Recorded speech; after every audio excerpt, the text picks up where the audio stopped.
so obscene. No script, no filter, I speak what I see. Every angle, every side, it's all real to me. I dig through the noise, cut through the lies. Facts over feelings, I'm sharp like a knife. Small time streamer, no fame, no crown, but my voice is my own, I won't back down. I guess I'm too raw, too rough, too plain, but I'm spitting my heart, not chasing some game. No corporate leash, no puppet on strings. I'm free in my words, hear the truth that I bring. No big channel shine, no glitter, no fakes. Minimal effort, just me and my takes. I'm speaking the truth, let the whole world know. Small time streamer, but that's how I roll. Do my words hit hard, give the system the chills. Minimal effort, no budget, no frills. I'm carving my path, let the fire erupt. Small time dreamer with a voice that's enough.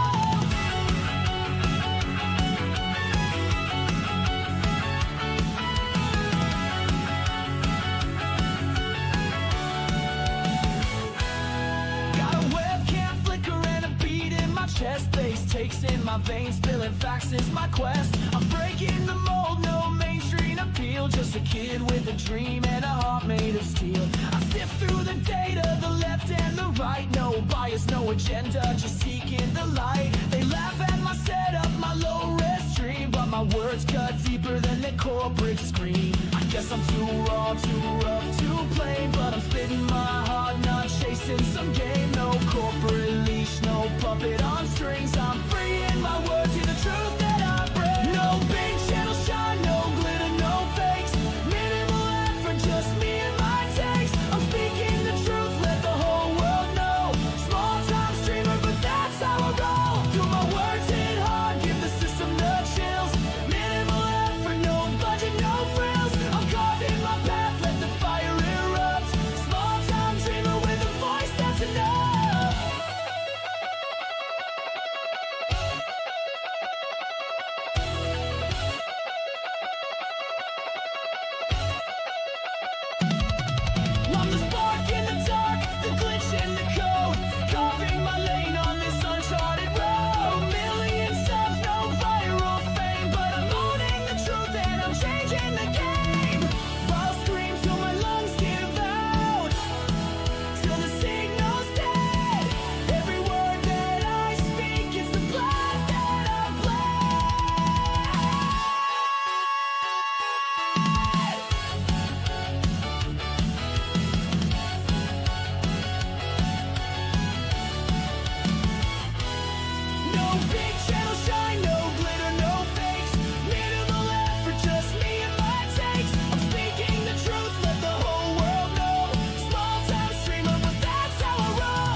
We already have a mod to kill fish in Subnautica 2. K-Tard has no idea. K-Tard is, that man, he's got some problems. I swear to God. It's like he thinks it's okay for him to spend all day long bitching on Twitter about any number of things from the grifters that he doesn't like, right? The grifters, as if he's not grifting himself, being a non-gamer, discussing games on Twitter. And here's the thing. I don't think taking money for something means you're a grifter. If you lie about something for monetary gain, then you're a grifter. If you say something you actually believe in, then you make monetary gains from it, that's not grifting. That's just called being smart. But if he's making money on Twitter, also simultaneously being like, well, I don't care what happens on Twitter, it's not my job. If he's actually monetized on Twitter, the man's a moron. He's a retard. Look, the head on that thing, it's huge. It's gigantic. It's its own virtual, like planetoid. I've got my own gravity and ecosystem up in this bitch, okay? Dan OnlyFans, oh my God. Oh, man. Yeah, guys, no, I want to talk about K-Tard. K-Tard for a minute, because K-Tard needs to be addressed. After his... I tried to find the clip of Asmongold destroying this guy on YouTube, and I can't seem to find it anywhere. I thought it was a clip on his clip channel. Apparently it's not. I can't remember. It is what it is. But for anybody who's not familiar with K-Med, this individual on Twitter, he says, I'm not a gamer. I hate gamers, but I hate grifters more. Can I say you look like Malcolm in the Middle? You would not be the first person to say that. You would not be the first person to say that. When I was in college at the ripe young age of 16 to 17, depending on what year of college it was, because I was going to community college simultaneously with like high school, like my senior year of high school. I had these 35-year-old women in like my biology and psychology classes telling me, oh my God, you look like Malcolm. And I'm like, this sucks. Most of us gaming is on Xbox. Yeah. It's impressive. Although, like I said, part of the reason you're here on time is partly because I'm late and extremely gay. Watching in another state? Hopefully it's a nice one, dude. Appreciate the two, my guy. Enjoy your vacation. That's awesome. Anyways, so could have gotten some cougar treats. Oh, no, man. No. I was literally like at my first year of community college. I was like 16. And these women, they were like, I don't know. I wasn't as perverted back then as I am now. So maybe if I knew now what I knew then, I probably would have been like, huh.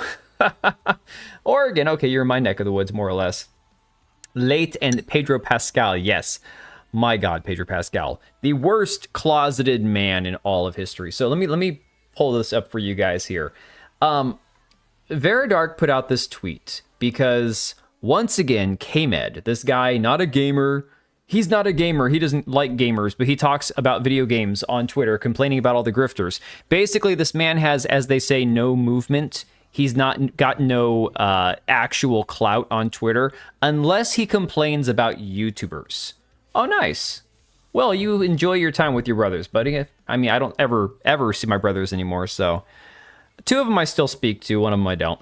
But this guy, K-Med, he is always, like, complaining about Veridark and Smash JT and anybody on, the anti-woke grift, right? Traveling and still watching. Are you driving or are you flying? Damn, that's crazy. So, anyways... Vera put out this tweet because I think he does this thing where he screenshots her shit and then just talks about it. He's like, she plays a lot of those games out of spite. She sets out to hate them and then makes content for suckers. Again, she doesn't like games. She likes content to grift on, okay? Oh my God. Yeah, here's the tweet. He says, I review hardware, not games. I am not a gamer. That title has been tarnished beyond repair, mostly by people like you. Just crazy. Shattered Dimension, still a good Spider-Man game. Never played it, man. Be locked at home, staring at the wall, working on my forearms and doing some yard work. Gonna be a blast. Damn, that's quite a vacation. So she puts this list of games that she's given like 8+ for scores, and then of course has a bunch of games that she's streamed and whatnot. But again, it's the usual rhetoric, you're a grifter and this and that, right? So I quote tweeted what Vera put here, and I'm like, I'd love to see how many hours he put into 1348X Voto. My guess is not many. And then some little bitch down here is like gonna tag him. It's like, this guy Kmed perpetually screenshots people's posts and doesn't tag them. I don't know why this guy thought he needed to tag Kmed. He was gonna see it eventually anyways. It's like, whatever, dude. And he's like, look at my timeline. I play games, but I actually enjoy them, unlike you and your ilk that bitch about them all day. The X-Voto demo was awful. That was enough. Here's my Steam profile. First off, the man says, here's my Steam profile, and then doesn't actually post his Steam profile anywhere. Doesn't link it in the comments down below, right? Unlike you, I have nothing to hide. My Steam profile is public, so I think Vera's probably is too, I imagine. I don't know. Because I have a job, and this place doesn't matter to me like it does to you. Okay. Oh, and here's my gamer tag, ZenKiller08. Then tells her, have the Monday that you deserve, right? He thought this video game enjoyer was attacking him, but no, this guy was on his side. So, okay. Then, because I was popping up on his radar now, he screenshotted my post from my video that I put on Twitter, and it's like, they're still bitching about mixtape, LOL, it's a whole new Monday, people, right? And so I quote tweeted him, I'm like, I play games, but I actually enjoy them, unlike you and your ilk that bitch about them. Unlike you, I have nothing to hide. I have a job and this place doesn't matter. I'm like, and yet here you are bitching on Twitter. How ironic. This set him off. This made him really mad. He's like, yeah, I'm not making effing videos about it, editing thumbnails and spending hundreds of hours hating on the hobby. Hey guys, my video last night did really well, which was surprising because I got around to it really late. I was so exhausted. I almost didn't make a video. I literally almost pulled the plug on it 3 times.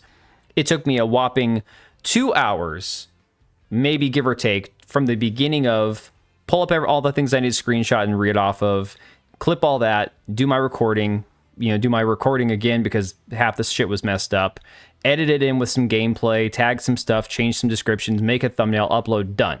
About maybe two and a half. Yes, I make videos. Yes. Hundreds of hours. Okay. Now, collectively, sure, hundreds of hours making videos, but this man spends hundreds of hours, probably a week, on Twitter. So what's the difference? Oh, it's okay, Cage. I don't need like kudos or props or anything. I appreciate it, man. I wish my videos were just consistent, where it was more like, if it sticks to like the 8 to 10,000 view range, I don't need 20, 30, 40,000. It's nice. I mean, hell, when I had videos that did like 80,000, that was crazy. But I just want it to be consistent. That's all. Huge difference, and not an apples to apples comparison at all. I'm also sure she's glad you came along to White Knight. I'm not White Knighting for Vera. She can defend herself. Like, I didn't come to her defense when her marathon gameplay went online and everyone was roasting her and Smash JT for it. The gameplay was bad. It's like the White Knighting would be like, oh, she's not used to play. I don't care. Vera's, I don't know that she's great at any video games, to be honest. I don't watch Vera play very many video games. I don't watch many of her videos in general. Nothing personal. I'm busy. But like, there's many opportunities to White Knight for her, and this ain't it. I'm just literally speaking facts, right? So, yeah, Quagamus, wise-ass ducks, like, you already do that without making videos about it. Pumpkin, zero self-awareness. This guy, Eduardo's like, yeah, you've just been bitching, crying, and moaning for days because everyone kicked your retarded ass with actual arguments for what? To defend an industry plant game and while not even being part of the hobby. The funnier part, too, is Quagamus, wise-ass duck, just pulled this up. Spends a very large amount of time bitching on Twitter, it seems. This is the man that says, I have a job. This doesn't matter to me like it does to you. And I think he's got like 3 times the amount of tweets that I have, which is crazy because I tweet a lot. Like, this is actually insane numbers. Yo, what is that? Is that 92? You're making me look at Roman numerals now over there on Kick. What's up, buddy? Let's see. They keep saying, do we do the things we enjoy? What if we enjoy making videos? Well, John, the thing is, here's the thing about playing bad games on stream. It's funny. It's fun. It's entertaining. We can all laugh about it together.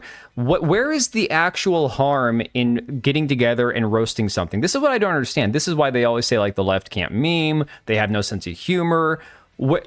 Do you not truly understand that for a lot of us, we can kind of like watch a train wreck together, metaphorically speaking, and kind of like laugh at it together, you know? Basically a bot. It's crazy. These type of accounts keep popping up. First that potato one, now this K-Med. I know it's Elgons. I'm just trying to think of what the number was that your account username is. I know it's you. No, you can be on Kick or YouTube. I just is the number supposed to be 92? I think that's Roman numerals for 92. You gotta remember I'm kind of retarded right now. Yeah, if everyone grifts, then no one grifts. Exactly. Found both his Xbox and Steam. He's a casual on Steam, but a gamer on Xbox. 100,000 plus achievements. Oh yeah, anyone who uses the word ilk, it's like you are just a twat. How'd you get 92 from that? 924. I don't know. I was thinking take the 3, subtract from the V. You know. I don't know. I told you right now I'm tired and retarded. I literally walked in the door. So I was talking with A Vernum about it in DMs on Discord, and we were talking about just if I was going to stream today, and being busy and all that.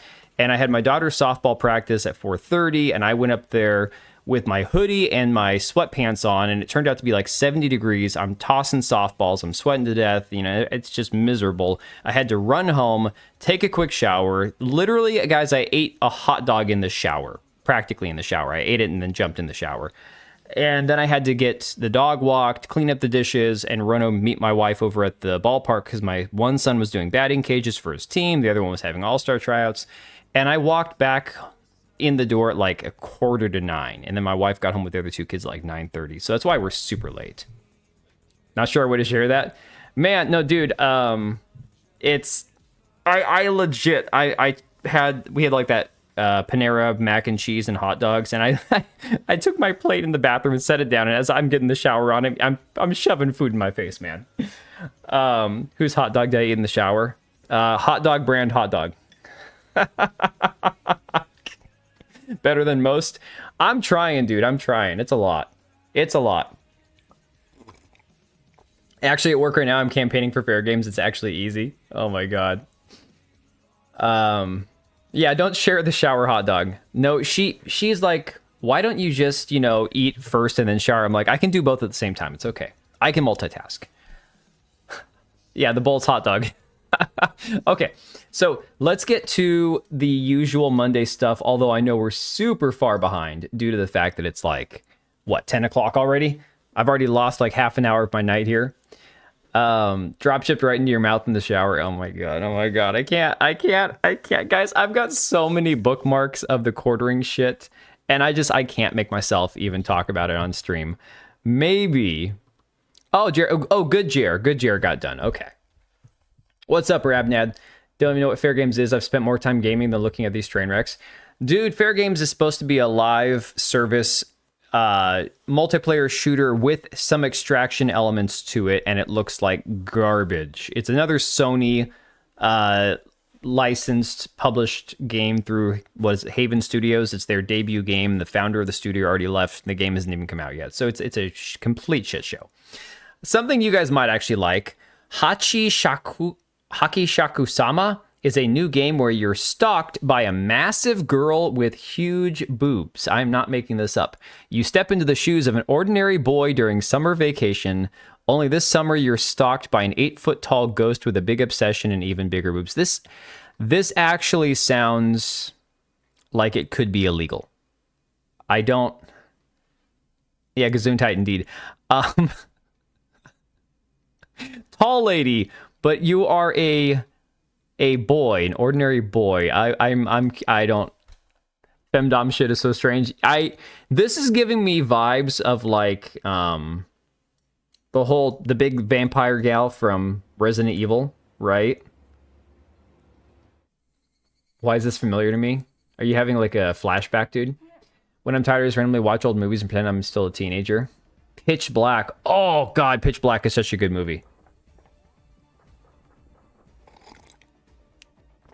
Yeah, it's not really my vibe either. I don't usually play like weird games. Hachi Shaka Susama. Haki Shaka Shaku-sama. That's crazy. I can't even. Yeah, Lady Dimitrescu, yes. Exactly. Oh yeah, Phil should play this, man. That hand scale is grossly small. Yeah, that's where I'm like, is this one of those things with like the big vampire lady, or is this actually like illegal? Weird game. But for all the DSP appreciators out there, apparently we have a new DSP clip. I'm actually thinking of maybe adding this one into the video clips for like the alerts for like, you know, donations and stuff. Shaka Khan, I love Shaka Khan. Shaka Khan, Peter Cetera, they had a song together. Peter Cetera, of course, from Chicago. You're the meaning. No, I'm not singing. Okay. Big Vampire Lady from Resident Evil was inspired by this specific urban legend from Japan, so no wonder it reminds you of that. Oh, that would make sense. Hachi Shaki Saki. That makes me think of like the dude off of Tears of the Kingdom and Breath of the Wild that you give the, what is it, you give the acorns to or the leaves or whatever, and he upgrades your shit. Lady, you give Mistress Pro, yeah. Oh, Chicago's awesome. My oldest kid, he's 13. He's recently gotten to Chicago a lot. I actually saw Chicago when I was like 17, and that was now like 23 years ago almost. And they actually had swapped out a few of the original band members because they're just getting so old at this point. Yeah, so here you got DSP. You were watching I was watching via Rawphil. Oh, I just left DSP stream. He's angry. Only $40 from tonight. Oh my god. They're licking the top. They're going. Hang on. Another. I gotta turn it back up. Till I finally. They're licking the top. They're going. Another 4 hours of licking till I finally digest.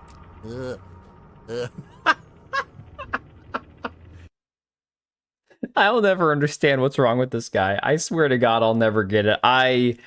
There are so many issues. I don't even know where to unpack this one, where to begin. Oh, yeah, Wise Ass Duck. I don't even. Is that how he attacks him? Oh my God, Susano. Not Susano, Serrano. Serrano, welcome in, buddy. I thought that was Susano for a second. I'm like, that doesn't sound like Susano. He's doing his best shower hot dog eating impression. Shut up, man. Leave me and my shower hot dog alone. I didn't eat it in the shower. Serrano, I don't know how long you've been here, but I was just recapping my entire like last 12 hours, and I've been running nonstop. Brain's a little slow. That's what you said. I didn't actually like take the hot dog into the shower with me and eat it in the shower. It was like I took the plate of food into the bathroom with me as I was getting ready to get in the shower and ate it. And I was swallowing hot. Never mind.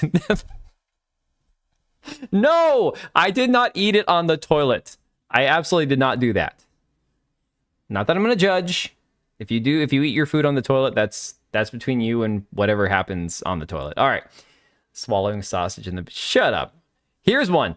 Power outage at Six Flags caused riders to walk down the roller coaster tracks after multiple attractions. Now, guys, I don't know how many of you actually know that I have an extreme fear of heights. I can fly on planes. I can take escalators, elevators, and stuff. But what gets to me is like any time where you are out in the open where there is the possibility that you could fall over something and plummet to your death. I cannot look over things that are extremely high. It freaks me out, okay? I can get in a plane, I can be, as long as I'm strapped into something, I can do roller coasters, I can do all that shit. I just cannot be freely walking or like, if my kid is going near the edge of something, I'm like, yeah, back the hell up. No, that creeps me out, right? Yeah, well, it's extreme fear of the fall, not the height. It's the falling to your impending death that causes the fear of heights. Nobody's actually, I mean, some people might be afraid of heights. I could, if there was no chance of dying, absolutely, the heights itself wouldn't bother me. But it is the thought that something could happen that causes me to panic, right? So apparently this Six Flags had a roller coaster where people had to walk down the ramp. This shit here, I saw this. I'm like, I can't even do this. I'm gonna mute this because there's no reason to have the volume on. And it gets worse when they pan out. This, like, okay, so they're walking down the ramp, no big deal. I was surprised they did this without any, like harnesses on. But yeah, they are all the freaking way up there. I'm like, oh my God, I would just die. I swear to God, I don't think I could even do that.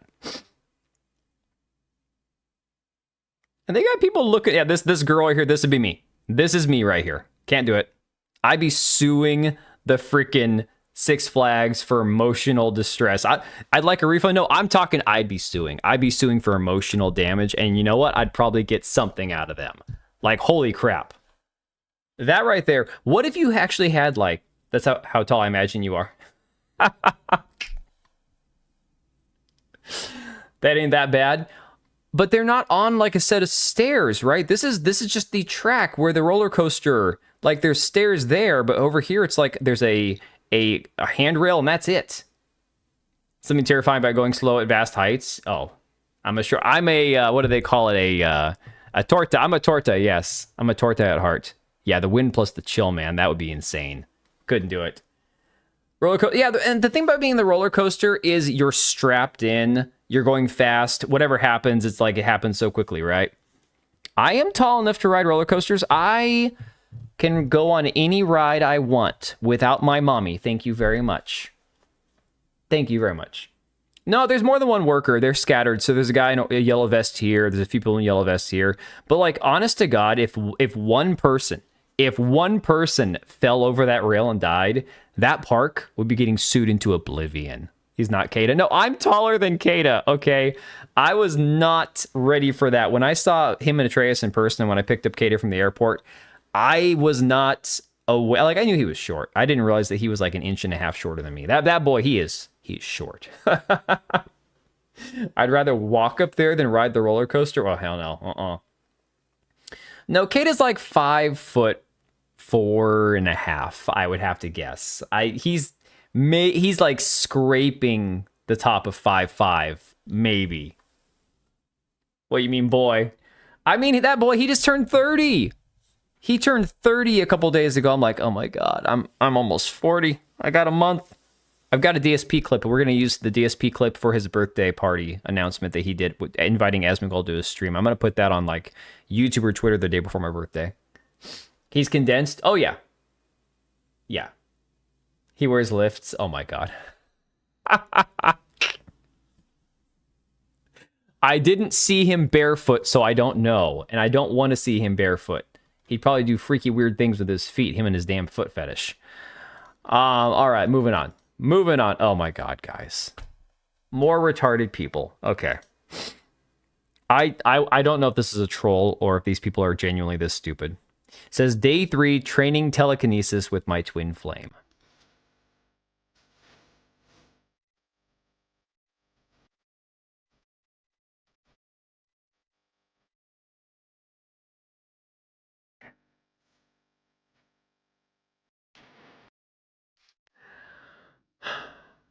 Black magic.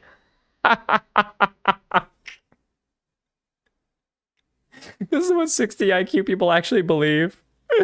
Oh my God. It's like they're using their mind and telekinesis. No, bitch, that's called wind. That's called wind. Forspoken live action. Wizards ready for grocery shopping. Yeah, worst airbending ever, right? Oh my God. Oh, I'm excited. My wife is probably like super excited about this one. We're getting season 3 of Rings of Power starting November 11th. Yeah, black magic. Black girl magic. Oh, but actually, in all seriousness, guys, this is going to be complete dog shit. It's going to be awful. It's going to be painful to watch. The freaking Hell Let Loose Vietnam beta is the end of this month. So I don't know if any of you guys are planning on playing it's open beta. So I think it's from May 29th to June 1st or June 2nd or something. And then the game comes out June 18th. So I'm probably going to be playing the beta, maybe streaming it. So that could be something where if people want to jump into like matches, we could do that together on stream if I can figure it out. Because it's a free beta. It's open. That's why you need fathers to apply backhands in case of stupidity. Black Hat, you are not wrong. Do that with a brick and we'll talk. Yeah. So if we can coordinate that and get that all together, we could do that. Because Hell Let Loose Vietnam it's just like Hell Let Loose. It's like 50v50. It's great. You're doing California elections, going to miss the open beta. Damn, that sucks. Well, the game comes out on the 18th. I'm probably going to buy the game. So what I will say from the closed beta, from the playtest I was part of, that we weren't allowed to screen capture. The only real issue that I thought the game had was the fact that everything was blurry. People said you couldn't turn the motion blur off. I'm pretty sure I was able to, but it didn't help, even if it did, because everything has got like a weird haze. They're trying to capture that weird, swampy, dense foliage of like Vietnam and everything else, but everything was really murky and hard to see. So, but again, I'm actually excited. I'm really excited about Hell Let Loose Vietnam. You know, K-Tard wants to be like, you guys only hate games. Oh, hell no. I'm pumped. I am ready for Hell Let Loose Vietnam. Get some CCR playing in the background. Yo, Sebrew, what's up, buddy? Foliage. Fine, I like foliage. Foliage. The man made me say foliage. Really pulling out all the mustard gas stops. Oh my god. So, the old black magic, Ella Fitzgerald. Oh yeah. Forgot about Ella Fitzgerald for a minute.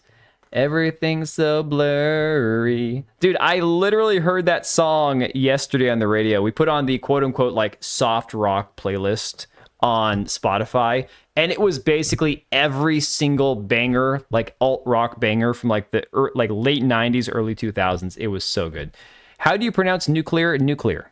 I'm not one of them retards that says nuclear. Okay. But do I say nuclear or nuclear? I don't think I have a preferred way of saying it. Or aluminum. Aluminium. oh yeah. No, we are Mortal Shell 2. Another one. Thank you, Lucia. Another game that me as a fake gamer, that the not a real gamer, as Smeg likes to call me, am really excited about playing. Oh yeah, weather modification experiments ramped up during Vietnam. But the thing is, dude, I don't want to have to play through the fog and the haze just because they had that kind of shit going on, man. I have to be liked. Damn, I found you how 5 months ago. I'm not that gay. You're not that gay? Well, dude, I'm late and gay tonight. We're starting super gay and late, so. But hey, I appreciate you, man. 5 months, hell yeah. Although, Seaber, I think I've seen you in chats like for years now. I'm sure that there's a lot of people like a Vernum and DB and stuff. I know that a lot of us pop into the same streams, same channels and all that, but I appreciate you, man. 5 months, hell yeah. We can't like donos. It's not a dono, it's a member subscription renewal notice. I think it's any dono over 2 you can reply to, $2 donos you can like. I don't set the rules. It's just how it is. Being a smartass would be dope if that was gameplay mechanics somehow. I mean, that'd be cool, but at the same time, honestly, the game is really murky and muddy. I'm really hoping they fix that because it's very hazy. Swallowed the whole hot dog that make you hella gay. I chewed the hot dog, okay? Oh my god. See, this is why what's happening to the quartering is happening to him right now, because he shared too much. Shared too much. Granted, he's like 400 pounds and an alcoholic. So I've got 2 things going for me that he's got going against him. I'm not super rich and don't give away money freely. Sebrew, I am right there with you. So I appreciate the hell out of you, dude. Absolutely appreciate it, man. Yeah, Cage, I run into I run into Lugia over in Legendary Drops chat once in a while. Yeah, a lot of times Words of Paradise, I'll bump into the same people. So it just depends. Depends on which chat I'm in. But yes, I'm pumped for a few games. Oh, Mr. Hardcore Mode shared this one. The secret ending, the mixtape unlocked. The daddy locks up the daughter, takes her to jail. I'm like, yes, this is exactly what we needed. We alcoholics do not claim him. Oh, man. Well, like I said, that's just one of the many things going against him. I mean, Cage, you've procreated, man. You've actually had offspring, which is something that, ironically, the more that people point out like all the issues with Jeremy, talking about like, oh, the death of the nuclear family, it's like, man, you live in a mansion and you're in your mid-40s and you're a millionaire allegedly. Why did you never have kids? You're not helping the population at all. Yeah, I know this would have been great. The secret ending for mixtape, right? I love it. All right, so I saw this from Cult Classic Cage, Cassie over there. She posted this a few days ago and says just for Forza Horizon 6 bullshit. Now, I'm going to be honest, as somebody who's not a Forza Horizon guy, like I'm not a racing game guy. I don't really care so much. It's whatever. Racing games are fine. But for me, I look at this and go, nothing about this makes me want to play the game, right? First off, it's a racing game. I don't care about customizing my character anyways. But some of these faces, my God, it's, hey, that's me. That's you? Where? In here? I don't see anybody I recognize. Speaking of Cage, I'm thinking about getting a gaming PC. Hell yeah, Ryan. That's awesome. If you're not going to build one, obviously, I have my Meta PCs link. I own a Meta PCs, not at home. It's my work PC, but I still do video editing and stuff on that one at work as well. So I have a link for Meta PCs down below. But dude, honestly, if you are gonna build one yourself, I don't even know what computer parts cost right now, to be honest. I have basically tuned out of the entire PC world when it comes to computer parts because everything is so fucking expensive right now. I can't even fathom building one from scratch. Support meta PCs. I mean, here's the thing about meta PCs when it comes to like the whole quartering situation.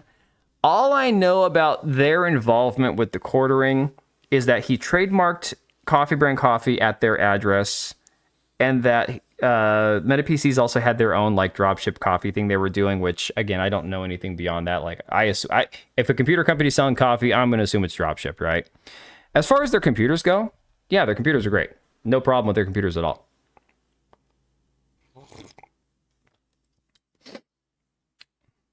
Don't want to be a black woman? I don't care. No, it's not about being a black woman. You can be a black woman in these games. It's that some of the, like, look at this face. Look at the shape of that. I mean, it's probably hard to see on the screen. PC room for my budget for my PC there is 4K. That's crazy. Man, that's way more than, like, my first PC that I put together. I think all the parts back in 2019 cost me like $1,200. And that was to get started with like everything, a monitor, case, all that kind of stuff. Yeah, Micro Center is cool, but we don't have one over there. Over here, we don't have Micro Center in Washington. Figured you'd love racing games because you're too short to reach the pedals in real life. Oh, piss off, man. Asus PG32 UQX monitor lasts to the Super Bright Mini LEDs. That's cool, man. Oh, you made a comment under the post. I'll take a look at the comments in a second. Gran Turismo. Yeah, Gran Turismo's fun. Yeah, 4,000. That you can get a nice computer, I assume.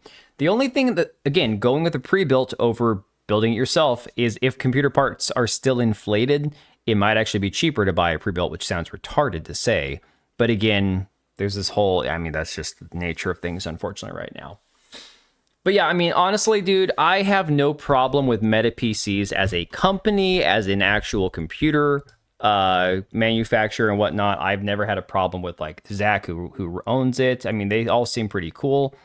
The whole quartering thing, I mean, he's no longer even got them listed as a sponsor on his website, so I don't know if they cut ties with him or not. I don't know what the whole skinny is with them behind the scenes and all that stuff. I have not wanted to bother asking and digging into the mud and the muck when it comes to like, are you guys still affiliated with him? Well, he doesn't have a badge on his Twitter profile anymore, and he took them off of his list of sponsors. So that's why I was thinking of pre-builts as well. Yeah, I think it's actually cheaper to buy a pre-built right now than it is to build it yourself, which sounds ridiculous to say.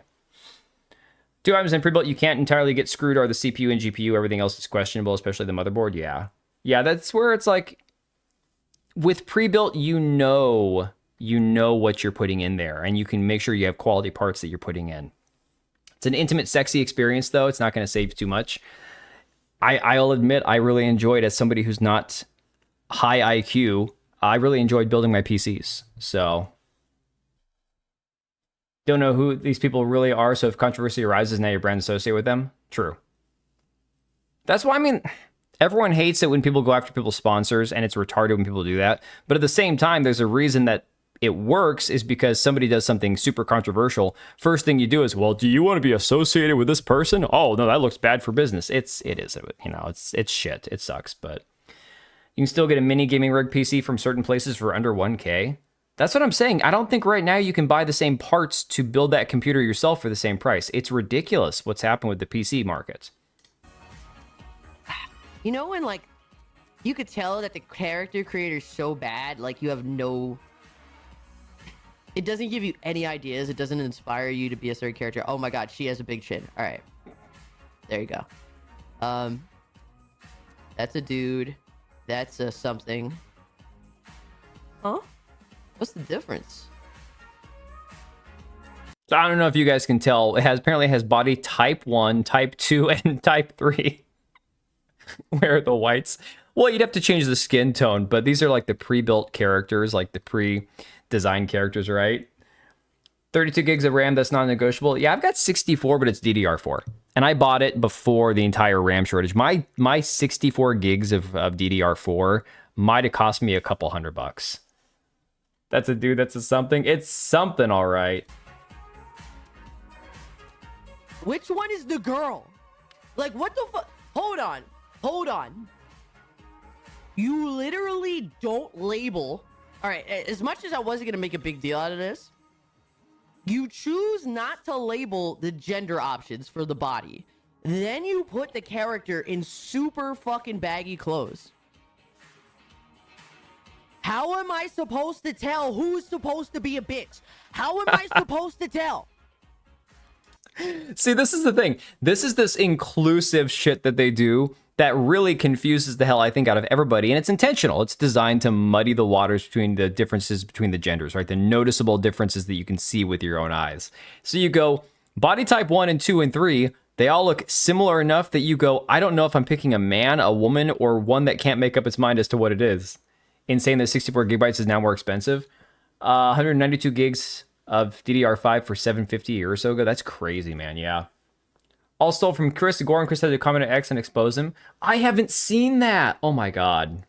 They all look like her. Oh, Serrano. That's mean. Oh my God. I paused it at a really bad spot there. Holy shit. Oh man. Can buy a less computer unless it's a Gabe Cube. Oh, Gabe Cube. Yeah. That's not how things work. If I can't say for sure if it's a girl, then it's 1,000% a man. Right. I don't know. It's a great pause face. I need to screenshot that or something. That's awesome. Oh my God. Her looking at memory prices. All right. Why y'all think I wear baggy clothes? Yeah, I mean, she admits it right there. You assume their gender? I'm just saying. No, Hilo versus Babyface was throwing a tantrum just to throw a tantrum for his bullshit, for attention. I literally can't tell which is the girl between type 2 and type 3. I want to make a female model. Like, I could tell the first one's a guy, but what the fuck what is the... Can you tell the first one's the guy, though, to be honest? And that's the other thing, too, that it does. I know, I'm kind of in the way. I guess that'd be the guy right there. The other thing that it does is it makes you question, like, okay, am I looking at the right parts? Are the shoulders broad enough for a guy, or is it just a big back woman or something? And then you've got, like, the female-ish face on the male body. It used to be a simpler time when you said, I want to play a male or a female, you know, man or woman, and they gave you the associated faces and bodies that go with them, you know? She wants to clap cheeks, that's why she's asking. Yeah, type 3's Baphomet, there you go. Tell the first one's a guy, but what the fuck what is the difference? I can't tell. Yeah, it looks like Zendaya, yeah. Or Zendaya, I don't know. I can't tell which is the fucking female.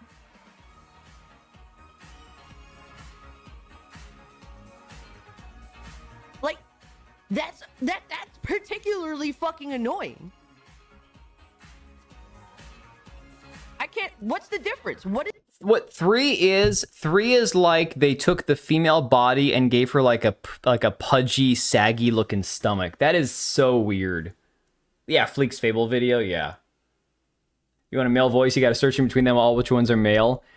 Yeah, it's crazy, man. And then of course Kata, he posted about this also. It's got, you know, he, him, she, her, they, them. Oh my God.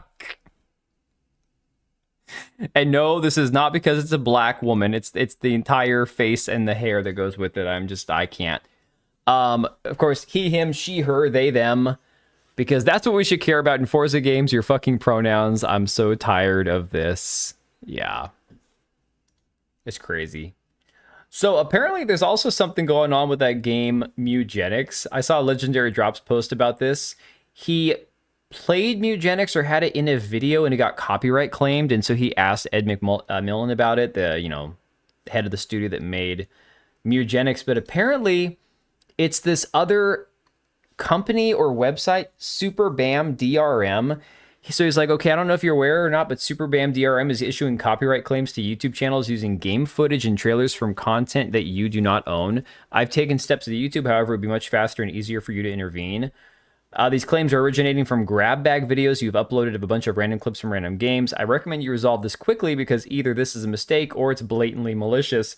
And I'm like, well, that's odd. At first I thought they had me blocked, and then I looked again. I'm like, oh, wait a second. No, their posts are protected. And it says, Super Bam is the leading content identification, programming, and monetization company.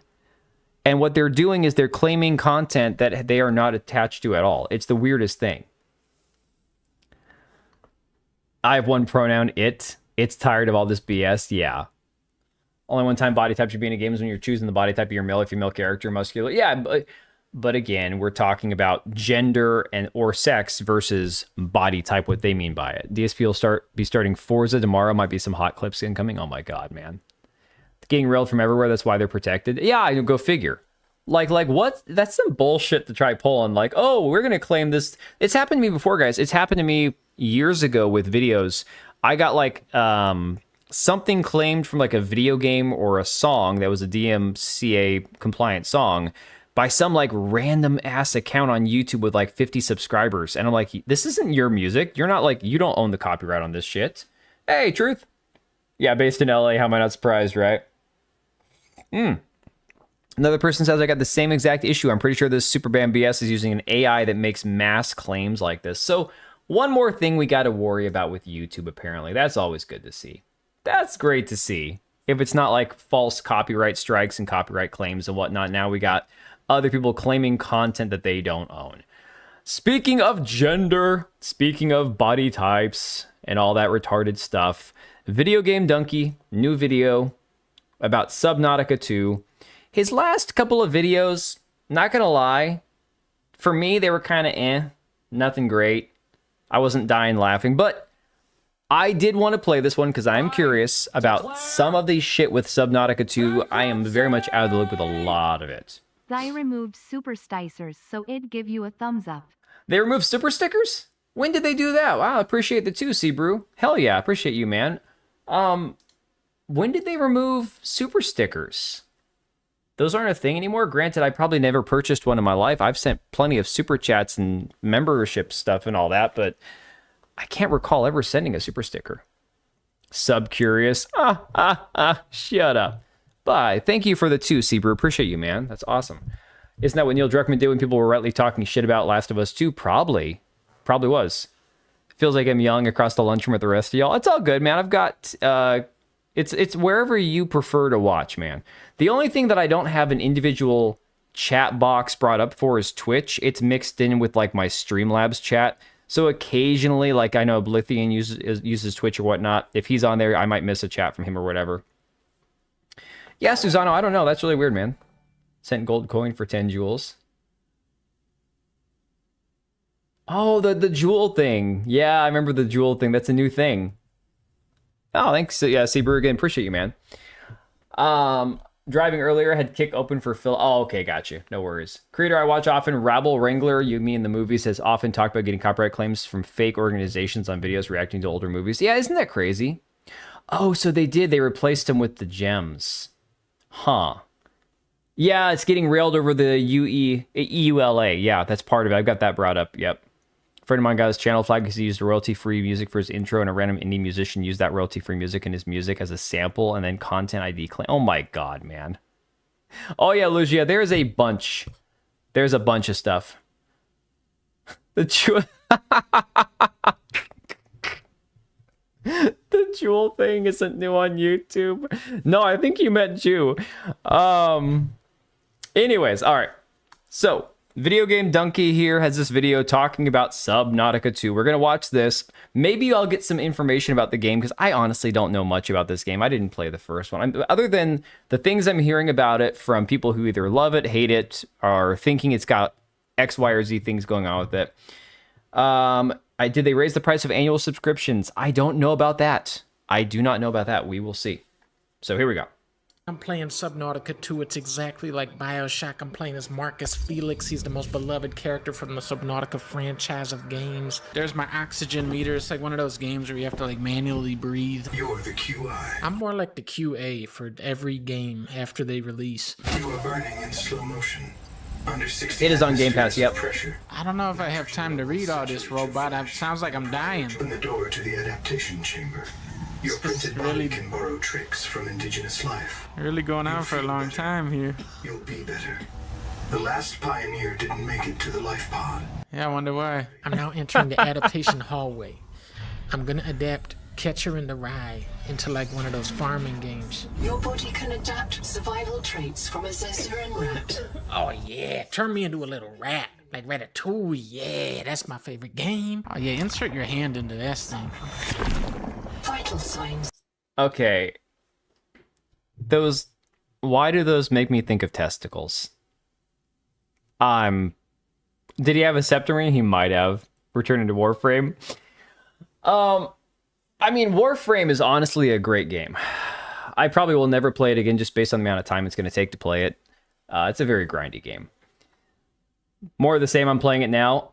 Well, I never played the first one, so I don't know. Doc play it. It seemed fun, won't lie. The dialogue was annoying, though. Yeah, well, that's probably to do with some of the other bullshit around this game, right? In the studio. Stabilizing. I can now breathe air. This is a heavily water-based game, so of course we got to pay close attention to the water graphics. It's not quite at that Bioshock level that you like to see, but you know, it's early access, so there's still like 50 years to fix it. This is yes, they hang low. Too. My full name is Noetic Advisor Node, ISV CIDS B3. Nah, you're just Wesley from Portal 2. Begin. I don't think I ever had that game. Life pod. Launch it. Lamps have corroded shut. Don't give me that. I'm the QI. Launch it. I can't release the life pod. If I was working with Wesley, Well, Tekla, that's what... Here's the thing. That is something that I'm curious to get into once we get done with this video, is about like the actual devs at the studio, because that was the thing everyone was talking about a couple years ago. I didn't actually even make I don't think I ever covered the Subnautica stuff because I didn't know much about the game itself, didn't know anything about the studio that made it. Apparently they're like super like environmentalist, activist, like fruitcake people. I don't know. It's weird, right? But everyone's like, oh, Subnautica is a great game. So sometimes people that are fruitcakes and weirdos can still make good games because, again, let's face it, art is a more left-wing thing, right? The people who are into the arts tend to be more liberally minded. It just kind of goes hand in hand. It's why they say that right-wingers don't care about art, which isn't always true. But yeah, I didn't know anything about the first game, and then second game was coming out. They were working on it the last couple of years, and all I heard about was how woke the studio was. And other than that, I didn't even know a thing about the game itself. Never saw gameplay, never knew anything about it. Chat GPT. It's Krafton, yeah. Building better games among others got into the legal issues, yeah. Portal? I'll have to look that one up. The gay is hidden later on? Okay. Maybe I'm too old. 2, we would already have beaten the game already. Oh, now this is the Oh yeah, classic Serrano, I got part where that it too. shows We're going to you, talk like, about that. Rapture and like Andrew Ryan shows up. Wake up. No. Oh no, I don't mean like all art, like classic art is left wing. I'm talking about the people for the last, let's say, 80 years. And again, a lot of people call things art that aren't really art, right? That I would say have no artistic merit to them. It's just that this idea, this concept that right-wingers, that conservatives or whatever, traditional people don't care about the quote-unquote arts. And it's true to a degree. I think, if you're raising your family and you're trying to pay your bills and take care of your kids and do the best you can as a parent and as a family, you don't give a shit about somebody's artistic interpretation of X, Y, or Z. You don't care. It's not a priority. I only have to wake up if you say, would you kindly wake up? It's like Simon Says rules. And this is like a big cactus. Locating the colony is your best chance of survival. This is like, oh, that electrocutes you. That's electrocution plant. Oh, eat the bubble for air like Sonic. Okay, nice. Pick up a water slug? I'll pick that up. I never played Subnautica 1. Should I consume this creature? Critical warning. Oh. Stomach failure. I have a digestive incompatibility with this creature. This is like your Minecraft workbench, I guess. I can craft fins. Green water tastes like pickles. I can't eat that. Oh, this is the bubble maker. So as long as there's a bubble maker, I can just kind of explore. This is an oxygen tunic. Should I pick that up? Oh, that hurts me, but it's good, but it kills me. Oh, but I'm dying. I got such a good collection of these slugs. I have like 100 of them in my inventory. Give me that. The thing I first saw about this game, and the thing that's not jiving for me, it's supposed to be like this scary horror type game because you can't fight really. You don't have any weapons in the game to fight back with. Like you can stun the fish or something, right? And then of course you're fighting against the elements and trying not to drown and whatnot. Nothing in this game, like I'm somebody who doesn't ever want to be like dropped in the middle of the ocean somewhere. That would freak the hell out of me. I'd probably just have a heart attack and die if that happened. But nothing about this game seems creepy or weird or dark or scary to me. Does often seem more of a conservative mind, give little care for art or the arts in general. I think that's maybe it's more of a current year type thing, but it's true. You typically hear that right-wingers just don't care about art, and there's a reason for that. Simon Chelinsky, who was dismissed from Unknown Worlds Entertainment in February 2018 due to his history of hateful and bigoted statements on his social media accounts, are based. Huh. Thalassophobia or whatever. Yeah, exactly. You'd pay to watch that. I actually am thinking about picking up a copy of Iron Lung to stream. I think that'd be fun. Think the Mona Lisa and Greek statues were made by conservatives? Well, I don't think that people back then were conservative or liberal by today's standards. I mean, think about it, guys. Okay. You could be like, let's talk about how maybe compared to 1990s or the 2000s, where people basically are just freaks with no morals and they're completely degenerate. Sure, Leonardo da Vinci, although a lot of people thought he was gay, or at least that was the rumor or whatever, would probably seem really like stuck up and conservative by today's standards. But then okay, artists and sculptors, they're painting like naked women and shit. Now you could go, well, but they're doing it for art. Okay. If you're still having a naked person pose in front of you, oh, but it's just it's just the human form. Okay, but it's still not very conservative. A conservative person would be like, well, you can't stand there naked in front of me. I can't, even if it's for art, So I don't know. It just, I think that there's just a lot of nuance to be had in that conversation. Some of the comments were claiming importing random people from the third. Oh, yeah, I have read these. It was never meant to be scary, but Whack Job started panicking while playing. So, Lugia, yeah, I mean, to that degree, I think that there's a certain conversation that you could have, but it's like, you talk about okay, for example, think about the Renaissance, the Protestant Reformation, a lot of the things where there's a lot of spirituality and religious talk, and a lot of coming out of the Dark Ages and all that. But all the paintings were of naked women. Okay, but they were portrayed as angels. Okay, but it's still, is that conservative or liberal? Where are we? Where are we on the line of conservative or liberal when it comes to naked people in art and sculptures? A lot of the old artists were Christians and Catholics, yes, but were they conservative by today's standards or conservative by, the standards of 500 AD or 1000 AD, Everything's twisted. Yeah, it makes it really hard to make the determination of whether or not they would have been conservative or liberal by today's standards, Fairly modern concepts to make the claim that someone from Greece or Rome has liberal or conservative tendencies means that little is known. Yeah, it's a very tough thing to say. Making dismissive remarks about gender pay inequality and referring to social justice advocacy as SJW logic. So that guy from the studio got canned, I assume, right? Simon Chelinsky? Interesting. Okay. Prudish religious conservatism is really an American thing? Huh. It's a French word, so it's inherently gay. Oh my god. Gotta add this guy to my collection. And give me this. I'm doing really, really good so far. Look at Backlash, we'll get to that in a second. The survival multi-tool. There's a few legitimate reasons. Multiple situations using this thing. It's like the wrench from BioShock, I guess. I'm gonna cook this guy up. Oh! Every time I eat a fish, it kills me. Well, I'm gonna go hit this guy with my hammer. Take that. He doesn't care. Now in BioShock, you had to battle splicers and stuff. In this game, you're battling more it's more of a battle against kelp. Yes! I'm building a salad.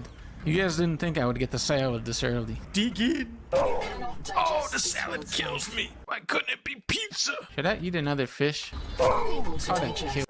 We can look at naked women as Christians. The main point was that if you lust when you look at a naked body, we couldn't be doctors or things if we were that close-minded. Fair enough. I think that's a fair distinction. It's a fair place to draw the line. But then you make the argument though, okay, but a doctor serves a purpose if you need medical attention to save your life or for health reasons. That makes sense.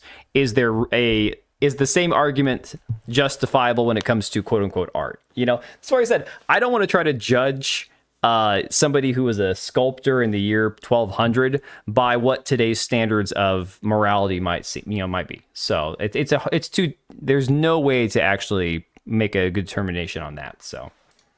Brace for digestive distress. Right, church back then. So the church back then didn't believe in medical science. Therefore, doctors, as we know it nowadays, where I mean, hell, they probably wouldn't have been okay with you going in. I mean, if you got injured back then, they would have just amputated something, right? Modesty and striving to be chaste isn't a modern concept. That's nonsense. I'm not saying that striving to be chaste or modest is a modern concept. I'm talking about the distinguishing, like the differentiation between liberal and conservative when it comes to the generations of artists. It's too much. It's too much of a, like, there's just too much nuance there, guys. It's too much. Oh, the other chatter? Okay. Context, yes. Context is very much necessary for everything. Putting down my lotion. Collecting Cradle Shoot Loops, eating lots of Fruit Loops. This is who I am. Oh, it's getting dark. It's getting. Oh, look at this. It's like a bowling alley down here. Right, and actually, as I recall, didn't Leonardo da Vinci? He had to go against the church's orders. In fact, didn't he go and like purchase bodies to experiment on, to kind of like cut apart and see how they worked? That was da Vinci, right?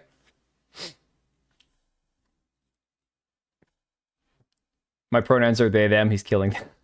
Jack Sponge is in this? What is this? This is like a dual fish. Look at this. It's 2 for the price of 1. And they love they're mating. humans.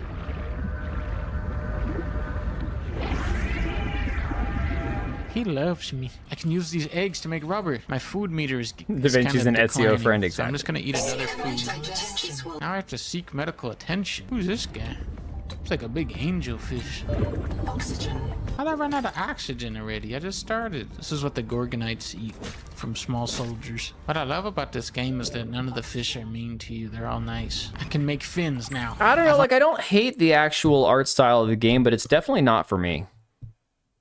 I don't look at this and go, oh, this is the survival game that I want to play when it comes to the ocean. I don't know. Unlocked fins. Boom. They call me Finned Up Felix. All right, let's see how fast I go now with the new increased fin power. Oh yeah, that's like a 3% increase in speed now. Why would you That's trust like an assassin almost sympathizer? noticeable even. Oh, who's this guy? I like this little guy. Whack him with this. I'm now going into the sunken Titanic. Oxygen. The Skyrim of underwater games, all 3 are basically the same. rules are simple. Keep the perimeter sensors on alarm, no matter how many false positives you get, and do not go out alone. They are hunting us. We don't know why. Someone made. Oh yeah, truth, 100%. I would rather play Windrose 1,000% over this. Now, different types of games. This one's primarily underwater. I don't even know if you can dive underwater in Windrose yet. I don't know if that's something that they're going to allow you to do. I know you can swim, but I don't think you can dive under the water. I played the first Subnautica years ago. It's a good game, but quite stressful. Got to manage everything, and then often getting lost in the dark sea. Mistake a long time ago, and we have to live with it. I don't got time to listen to this. I'm running out of oxygen. Seek caloric intake. No. I'm not falling for that again. You cannot digest this one's life. I have to like adapt a fish's genes or something. Find a convenient way to die. Okay, I'll die. Yeah, it does have. Also, it reminds me of Grounded. The art style. It definitely reminds me of Grounded. Like Grounded, but underwater. It's more of a Sons of the Forest kind of fellow. Well, then you're in luck. You are in luck. Reprint complete. Yeah. I was gonna say the same thing about The Windrose. best way to fill up your food bar is just die and come back to life. Oh, granola bars. Granola bars. Wait. I'm under the water, please help Wait, me. I can eat granola bars for food and not have EA to die. coded. Oxygen. I'm so good at this. Yeah, No Man's Sky has a weird look. I'm gonna die. Not bad, just different. Pixar, Corporal Cutesy Slop. And fear. No. Do you feel the call of the tree? Yeah. I printed 26 colonists. That sucks. I printed 100 pictures of Bowser naked. She said you had a knack for holding things. Knack. Computer, switch to knack. Now you speak my language. All right. I guess I'm looking for copper right now. I think it Maybe does the work for it too. PlayStation has I'm not criticizing No Man's Sky. I think it works for what it is. Gonna eat a Whopper, but I cannot eat that because I'm not the. Because when you got like games like, for example, Starfield, where they try to go more realistic and everything just looks weird and like uncanny valley levels, I think when you go for like more of like the almost kind of cartoony but not full on, like again that game Phoenix or whatever, that Greek mythology game that I hated the look of, I had no desire to play that. That reminded me more of like the Fortnite kind of shit. Anything that looks like Fortnite, I typically don't want to play. Spent hours warping around systems of No Man's Back in the day to find an Earth-like planet to settle on. KOTOR remake is still happening as far as I know, yes. Yeah, the NPCs, exactly. That's what it was for Starfield. Everything else looked fine, theoretically speaking. More the dominant colors, which bug me personally. Man, I do not have fish like jeans. Y'all know what I'm talking about. Y'all know what I mean. Looking for the copper. People always tell me, you look like Dennis Hopper. I don't look like Look at screenshots of the natural selection games. I'll take a look at those. Copper infused cave. I'm so far down in the underwater cave. I'm so brave. All right, I just found a battery. I can now craft the legendary item of the scanner. Look at that. Scan that dome. Scan that dome. Boom. Now I know about domes. Yeah. Tell me about that dome. Tell me about the dual feeding strategy. Of course. Yes. Tell me about mineral expulsion. See, I can tell you right now, look, I like crafting survival games. I actually really enjoy those. This game, unfortunately for me, would probably bore me to tears. Because it seems like you're just playing an environmentalist. And I'm sorry, if I'm playing it, like, okay, my one college course in 2 years of going to community college that I actually dropped out of was botany. I hated botany. I hated my professor. She was awful. She was like this hippie from Montana. I hated everything about botany. I lasted like 2 weeks and I dropped out. I withdrew from the class. This game just seems like something where I'm like, cool, we're scanning plant life and we're crafting whatever, Fallout 4 crafting. Did we play Evo on SNES back in the day? I did not. Subnautica gets much better. This is just the tutorial area. Good, because if this was it, this would not be enough for me to actually want to keep playing it. What happened to the Gorgonites? I don't care about the whole flora and stuff of a game. Whoa. Ocean. I'm swimming in the ocean. My name is Frank Ocean. I'm swimming in the desert. Now my name is Frank Desert. Everybody knows that Frank Desert likes peanuts. Scan this kelp. Where this man's stoned half the time. Now I know all about kelp. Call me Frank Kelp. Frank Schmidt. The F is silent. I know that Frank Desert only loves to eat peanuts on Sunday. Botany's good in small packets. Oh my god. Come on, do something cool. All systems online. You do kill things in it. Build a walker robot and shit. The beginnings. That's another thing too that I've seen a lot of discrepancies on. People saying you can kill things. People saying you can't kill things. People saying, well, you can, but it's really hard to kill things. I don't know. I can't seem to get a straight story out of anybody. Science is now. Systems online. Sophie Boucher, Coral Surgeon. We call this planet Proteus. We don't know when. Oh, 2 of the 13 biomes currently available. Okay. Hey,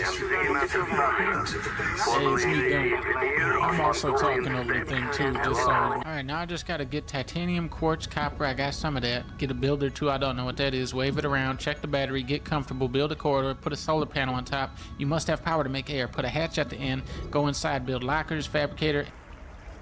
I'm just gonna go eat a jellyfish. I like fish.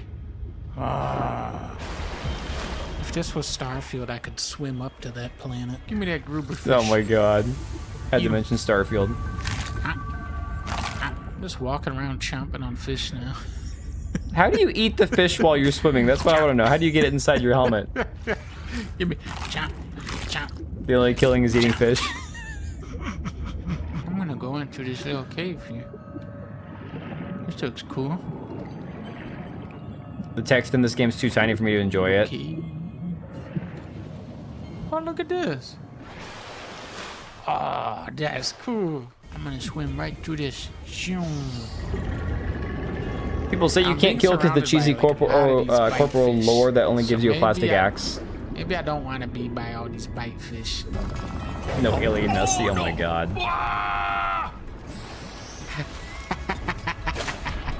Ram me now, dummy. Yo, Elgon, I can't believe that actually went through, man. Too fast. I'm much too fast for you. You have to remember I beat Subnautica 1 on Legendary.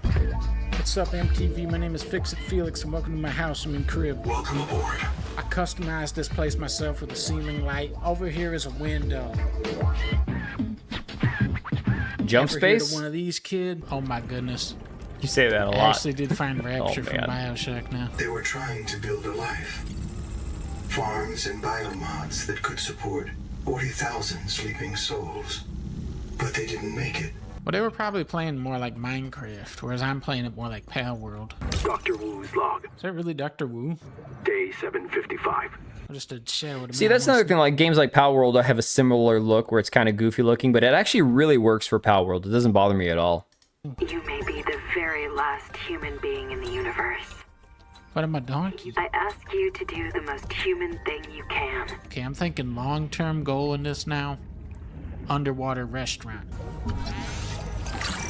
Oh, the Wake Maker. The Wake Maker is adaptation. The restaurant idea is dead to me. I'm gonna use the Wake Maker to make an Alan Wake Part 3. Oh my Alan Wake God. would be so proud of me for this.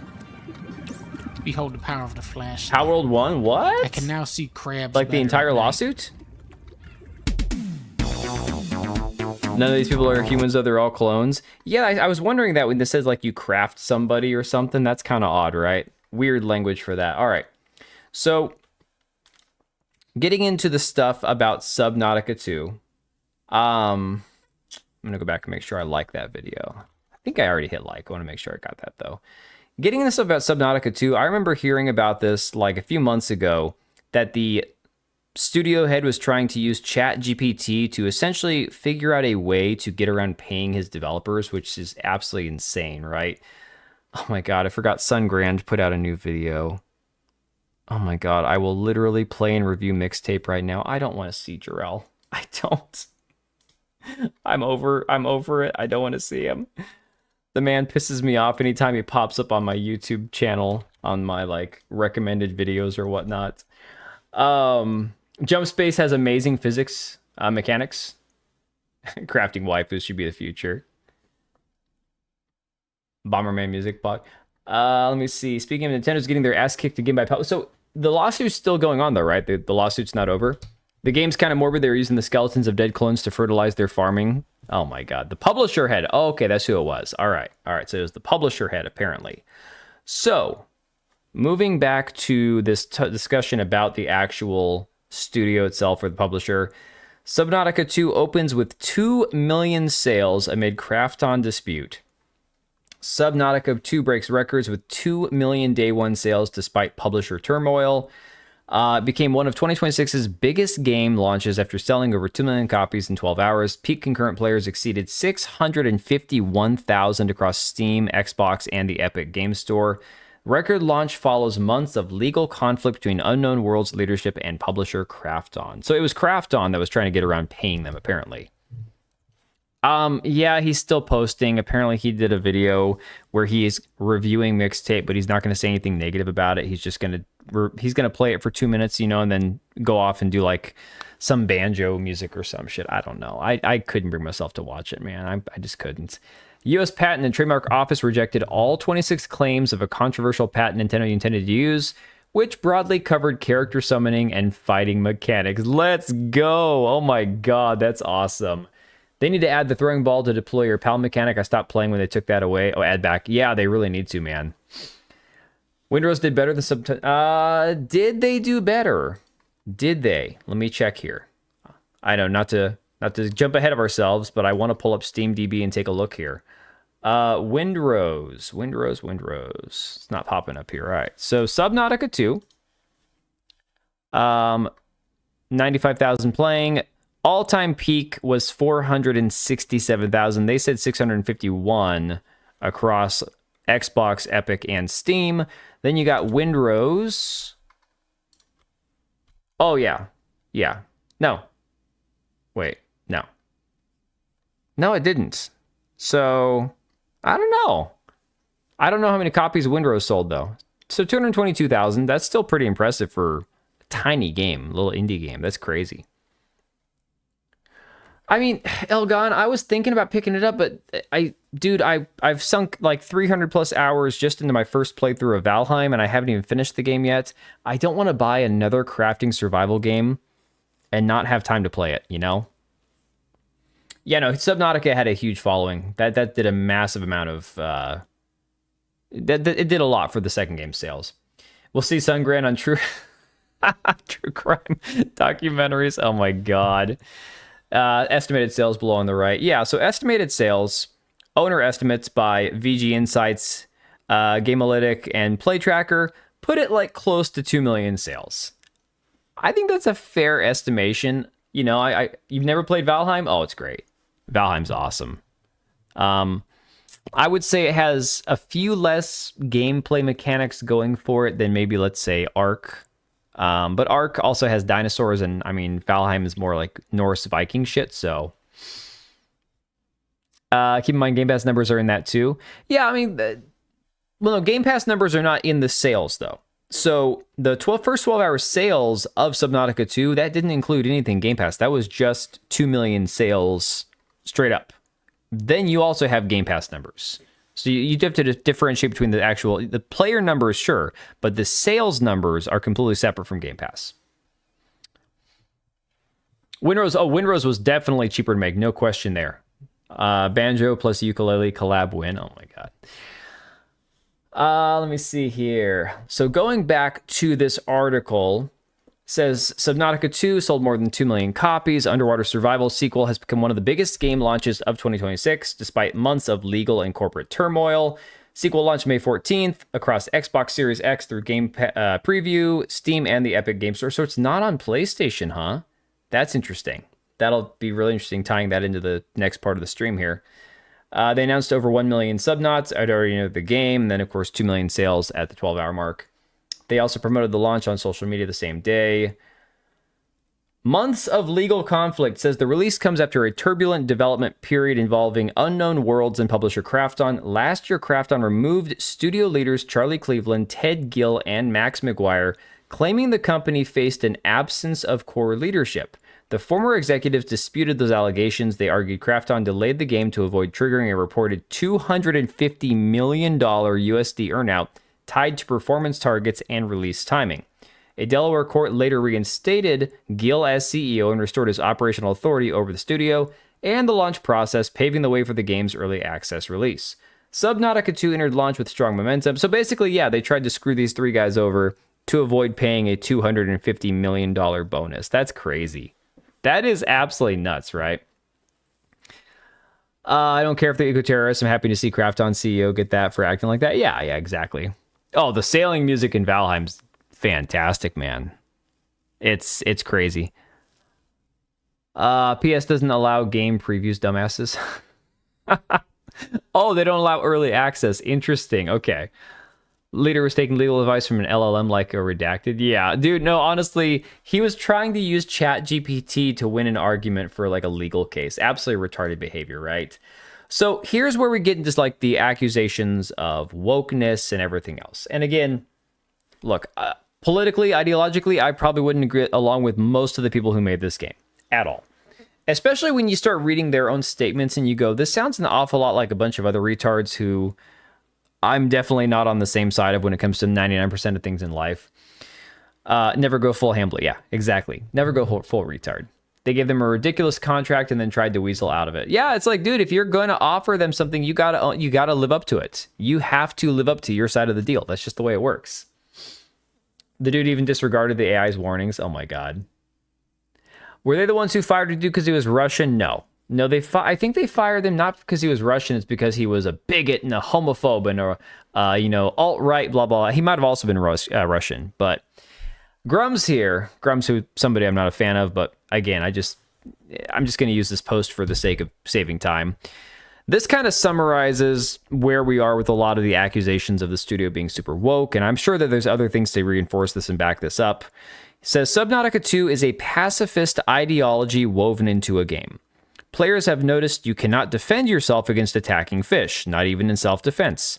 Only passive means are available. Now, this inherently, guys, I don't think makes a game woke. If you're trying to make a survival game and you want it to be intense and scary and all that, taking away someone's ability to protect themselves, now it might piss people off and make it annoying and people might not want to play the game, but that certainly will instill a sense of fear in you if you can't defend yourself. Sure. Oh yeah, Elgon, I agreed. I would have a higher opinion of Grumps if he ever actually was planning on making his terrible game and finishing it. It's a different one. I do think they fired a guy for not being against the Ukraine war. Are you seriously? Wow. That's crazy. Well, it makes it gay. Yeah. Oh, man. This was by design. You can't kill anything because the devs feel it would support gun violence and aspects of colonialism. Says Subnautica is one vote towards a world with less guns. A reminder that there's another way forward. I don't want a world with less guns, thank you very much. We want people to feel like they're learning to adapt to the world rather than being a conqueror or dominator. Yeah, it's pretty sus, but okay. We aren't a killing game. Go play Sons of the Forest or something if you want to kill. So that right there is the whole, if you don't like my politics, don't buy my book. If you don't like my societal views or ideologies, don't play my game, right? That's a correct. I mean, I get it. There are ways that you can say, hey, that's not really what our game's about. We don't think there's a problem. You can enjoy whatever game you want to, but our game's not going to have this thing. It's another thing to tell somebody, go buy somebody else's product. That's just, I don't know, man. The devs are a bit rabid. I believe it, Wise Ass Duck. I believe it. Outlast is woke because you can't defend yourself. I mean, Kate, so sorry, I said, I think there has to be like, there has to be an actual reason for it to exist. So Grums actually lifted these quotes to answer your question, Elgon. Grums didn't give any credit to the original person who posted this. Kata said, to be fair, that's not true. There's an upgraded mining gun you can use to kill fish. I'm not sure if that's true or not. I bookmarked that because I wasn't sure. But this guy further down here says, didn't even bother reordering my quotes. So this was the original post that Grums used the quotes from. Said, Subnautica 2 analysis has been revised from DEI subjective to DEI confirmed. Forced pacifist ideologies like this in a survival game intentionally promotes suicidal empathy. You can make that argument. I think that's, the argument can exist. I just think it also can be done in a way that adds horror elements to a game. Like, for example, like a Resident Evil type game where you know that ammo management is going to be like a thing, right? Where you can't just mow down every zombie with like an unlimited amount of ammo. You have to conserve your ammo, right? That's one way to do it. Another way to do it is to strip away a way to defend yourself entirely, which in my mind would make the game a lot less fun, but it also makes it scarier, I guess, if you encounter enemies. I mean, stealth games are not my thing either, for that matter. So, game's pacifistic, it's boring. Yeah, I mean, for me, that would definitely get kind of old. And I don't need fighting in every single game. Valheim, I spent a lot of time on Valheim just farming. But then I will also go kill things. It kind of goes with both, right? Yeah, it can be done right, exactly. We have mods to fix the dumb changes that previous games had when dealing with or even killing some of these creatures. But could you kill things in the first game? Is this like a massive departure from the first game, or is this in line with the way the first game went? That's my question, because I've never played Subnautica, so I don't know.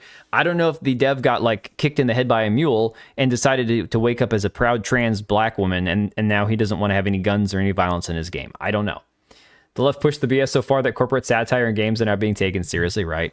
So the quotes were from Charlie Cleveland, the co-founder, saying Subnautica is one vote towards a world with less guns. That was apparently from a Steam post in 2016. I would have to go and source the actual quotes and verify these, but for the sake of just saving time, we'll assume that these are true for now. Anthony Galagos, the design lead, said we want people to feel like they're learning to adapt to the world rather than being a conqueror or dominator, from a Eurogamer press briefing apparently this year in May, so this month.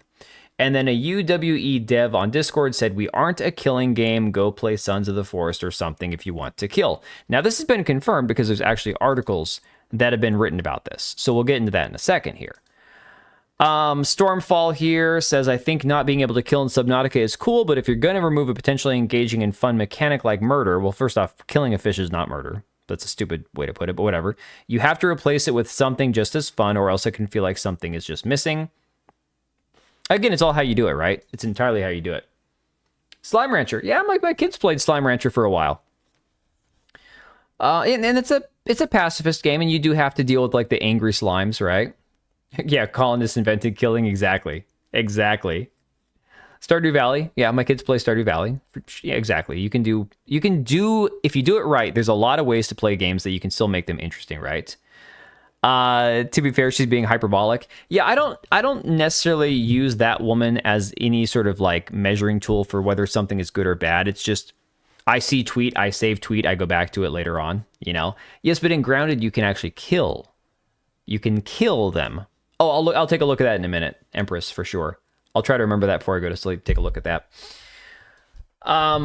This is why I love Factorio. Yeah, I've never played Factorio.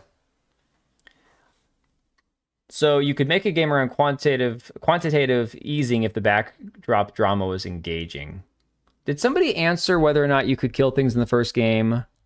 The big mech suit you got could kill the weaker stuff, but it took a long time to kill the big ones. You could technically kill things in the first game. I never played Sub-Zero.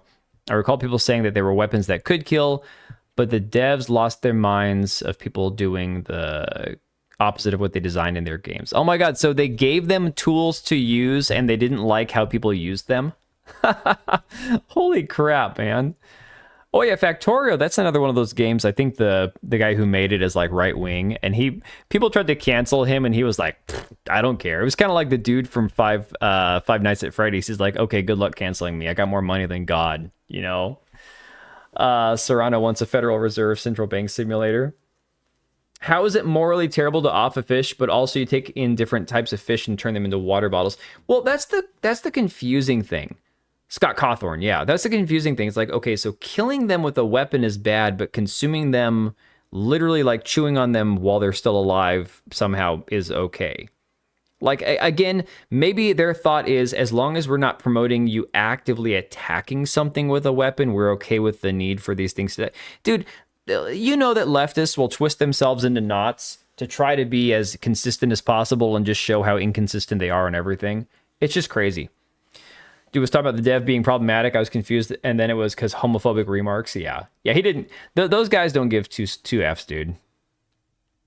He still stays around the franchise, but let's other people make the games. Yeah, I mean, yeah. Again, you're talking about guys who they have more money than they could possibly ever need to worry about getting canceled or whatnot. So they're not worried about it at all. So Mr. Hardcore Mode quote tweeted Grums and says, so that's how in the story the humans became extinct because they didn't fight back. I mean, that actually is kind of funny. Yeah, self-delete and offer ourselves up to the fish. Exactly, appease your fish gods. Yes. Even the mining laser in No Man's Sky can be tweaked out and modified to be one of the strongest weapons in the game. So even if they weren't actual guns, you could still take down critters. But they don't want the act of you killing the critters.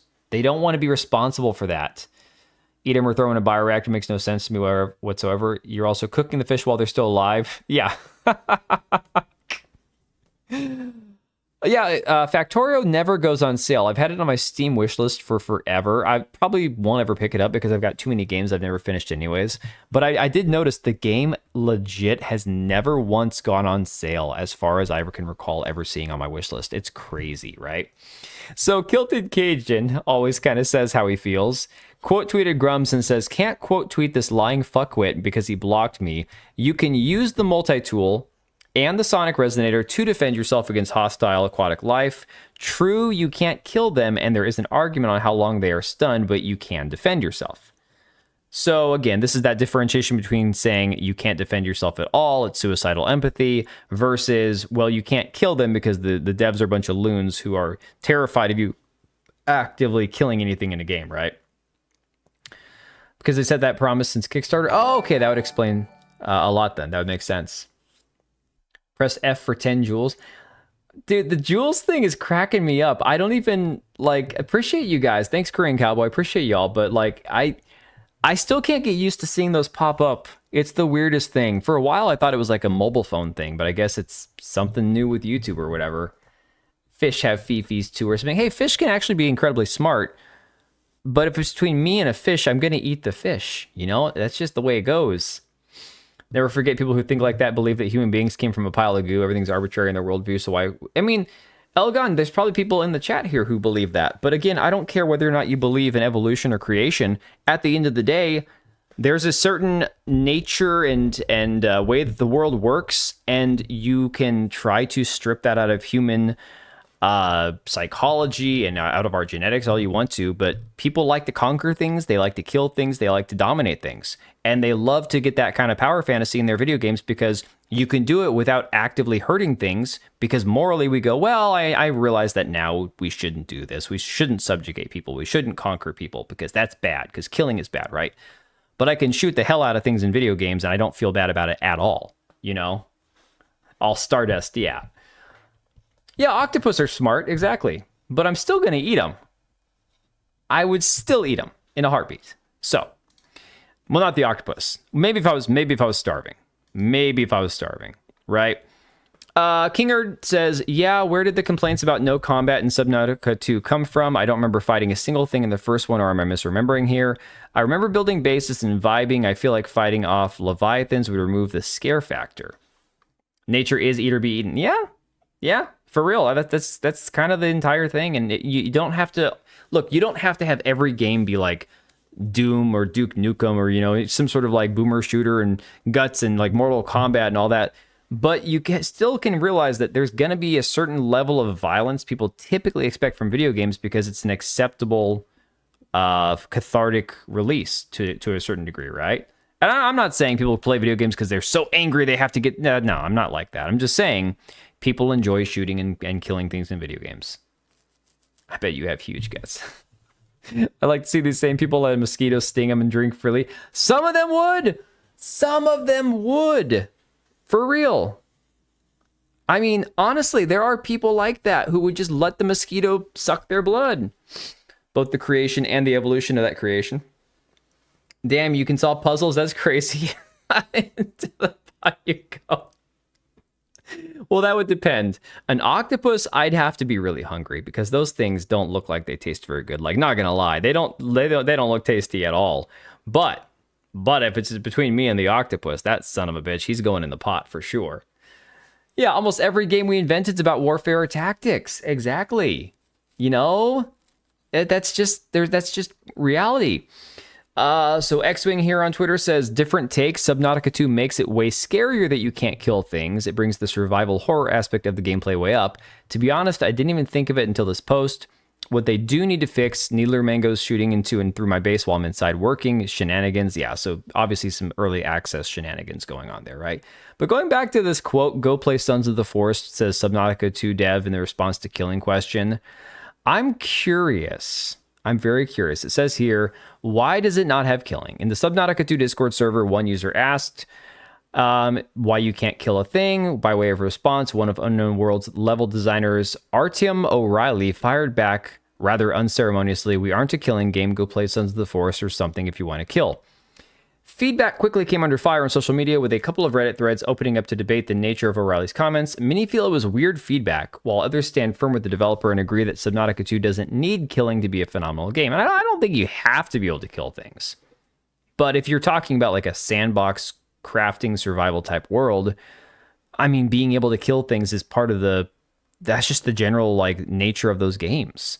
Over the years, developers have cropped up on social media directly engaging with fans and has often led to some humorous exchanges, mostly harmless. I don't want to talk about Randy Pitchford. That's all they got on that, really? What about like the fact that these devs have a history? Like, you're not even going to get into that. Dude, Insider Gaming used to be better. I feel like they're going like too mainstream. Like they don't want to go into the muck and the dirt with like all the other gamer bros, you know? Oh, Josie with a trans flag says replies are full of quote gamers. Oh my God, I love posts like this, guys. This here makes me so happy. Replies are full of, quote, gamers who don't understand that the entire series is about environmentalism, LMAO, media literacy at its finest. Oh yes, the media literacy has struck again. Gamer says, yo, I'm underwater trying to survive because a fish or an eel or an octopus or some giant sea monster is trying to kill me. Give me something to fight back with. And they say, oh no, you're just media illiterate. You don't understand. This is for a reason. This is for your own good. I bet it could be tasty. You fry anything, it could be tasty. The Darwin's Paradox demo? I haven't heard about that one. Let's see, almost every game. Yeah, it should be an option. It's about almost in every survival game, even in the childlike game Minecraft. Yeah, you don't have to kill everything in the sandbox world, but it is an option. They intended it for environmentalism. When I played the game, it did not feel that way. Yeah, shark doesn't think twice. Eat or be eaten, you know? It's crazy. What are you trying to do when the fish is... You use a stun gun or something to get away, apparently. The entire series is about explaining how the Kara virus came to be and how the aliens in the universe became a threat. Dude, this, again, I didn't even play the first game. I have no idea about any of this stuff, right? I don't know. That's why I'm saying, like, this game came out. I was shocked at the level of success, not because I was like, this is going to be Concord 4. This game's woke and it's trash. I didn't even know anything about the game because I didn't care, right? I didn't care. What do you eat? What are we talking about? I've just never tried octopus. I've tried escargot. That shit was nasty. I tried it on my honeymoon. That was ugh. But I ate it. Let's see here. Hey, Patriot. Just in time for you to go to bed, right?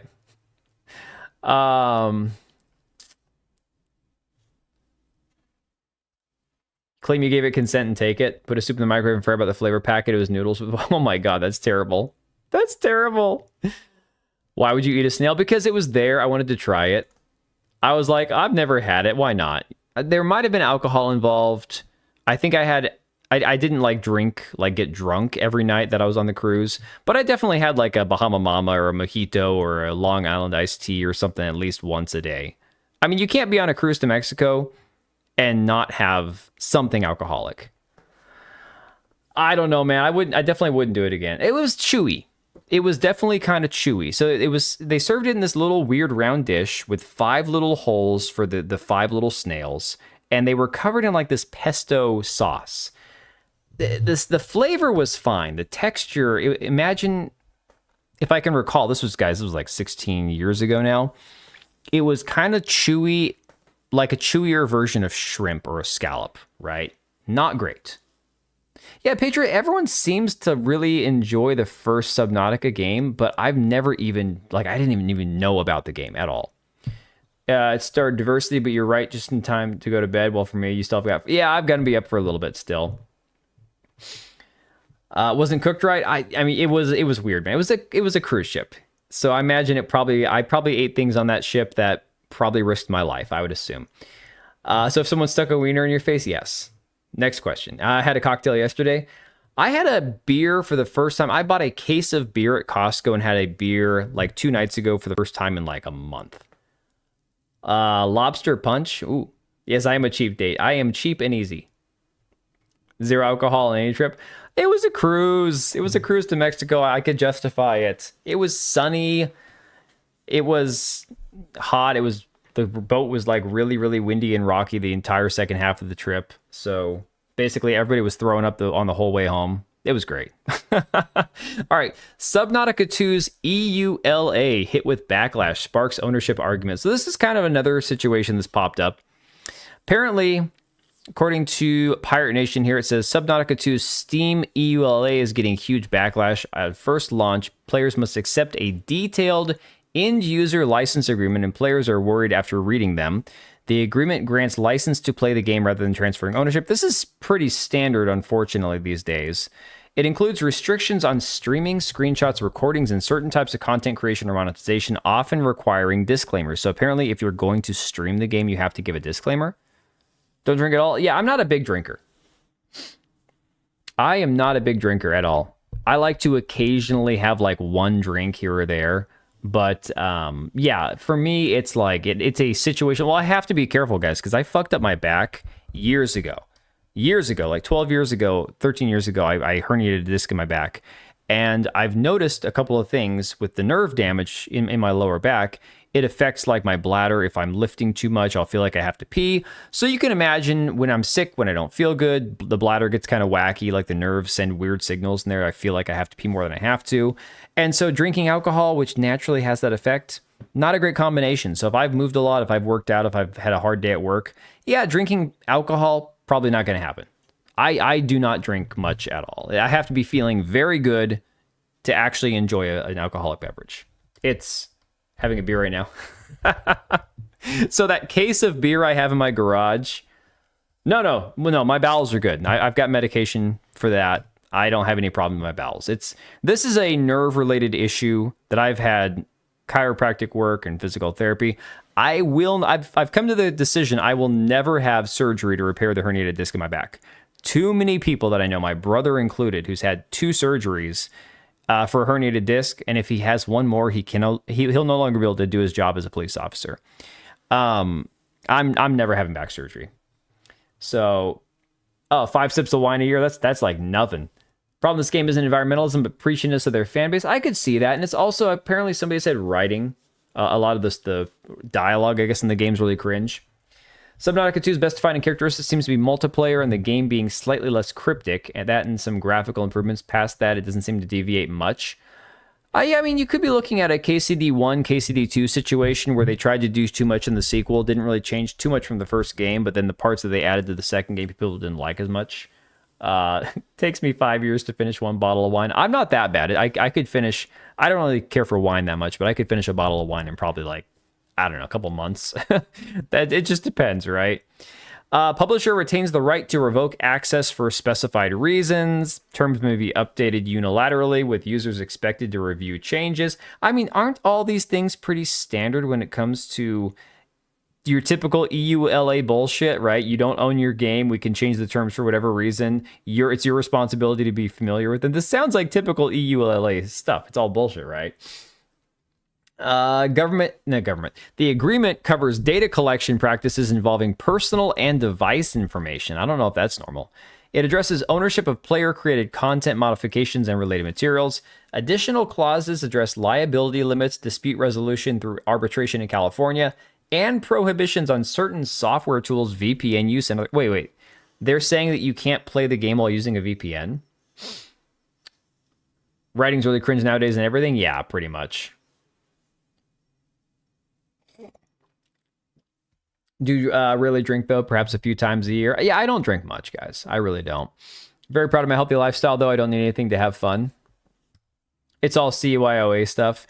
To me, it just seems like standard bullshit, corpo speak, right? Let me see here. Additional clauses address liability limits, dispute resolutions. I think we already said that. Game has achieved strong reception overall with very positive Steam reviews, high concurrent player counts. Some players have requested refunds after reading the EULA, while others say the terms are normal within industry standards. I mean, I hate that. I hate saying that, but it's like someone didn't learn from Warcraft. All the content you make for the game, such as but not limited to mods, is not your property, but belongs to the company. Is that standard? Like, is that a normal thing? Problem is, a lot of these people don't understand the wording and are assuming stupid shit as per usual. Maybe writing will get good in the near future. People seem to have a strong pull toward tradition and the loathsome postmodern society. Patriot, what most games would benefit from is less writing in general. Like, think about it.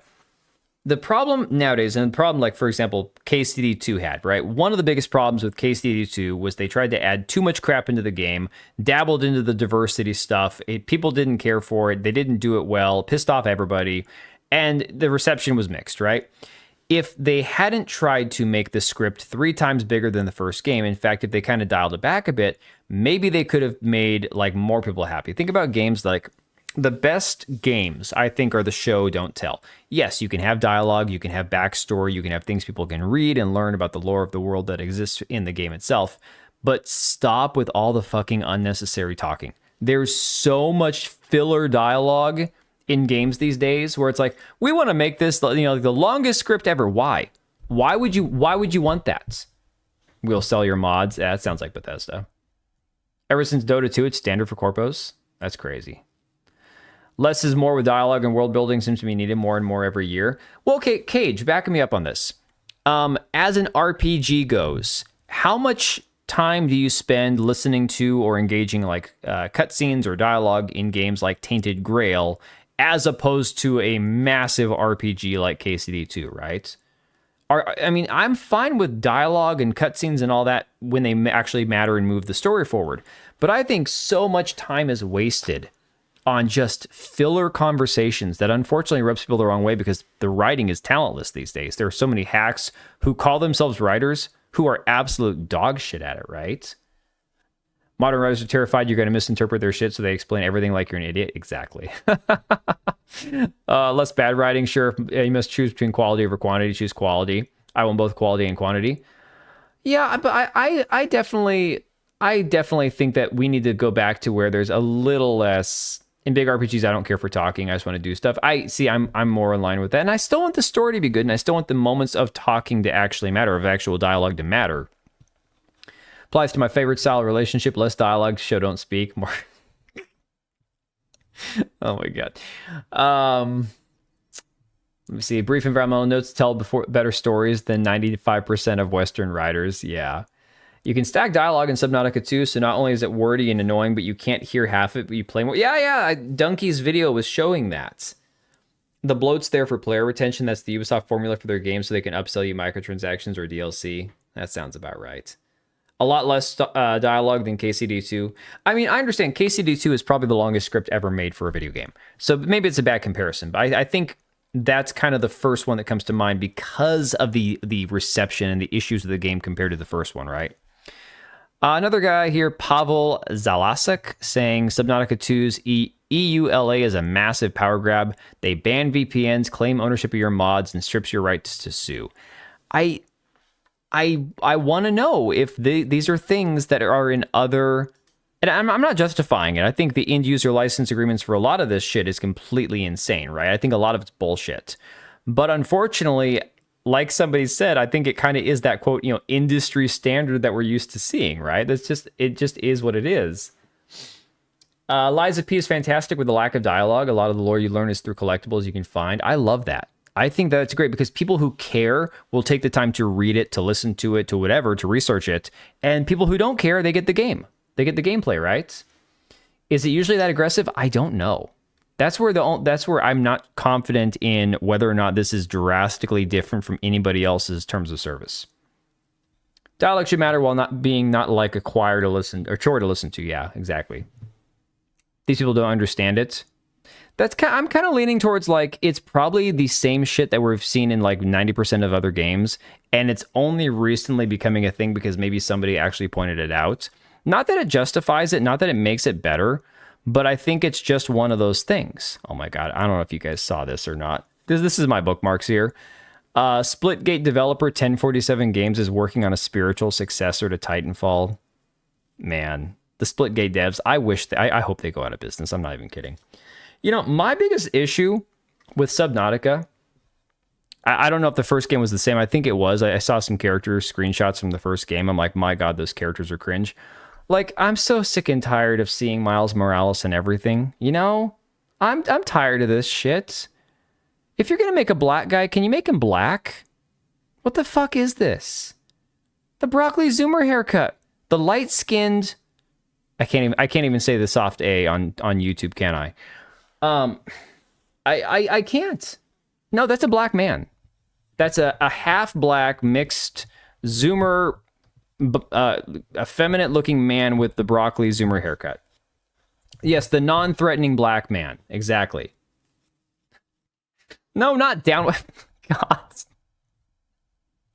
I'm saying give me an actual black. If you're going to have a black man, make him look like a black man. I'm so sick and tired of this. Yeah, this non-threatening, effeminate black character.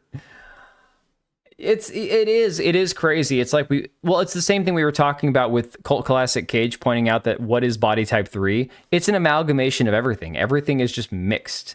Everything is just like jammed together, right? I want Mr. T. I would rather have Mr. T in a heartbeat than whatever the fuck this is. I really do. The black man who's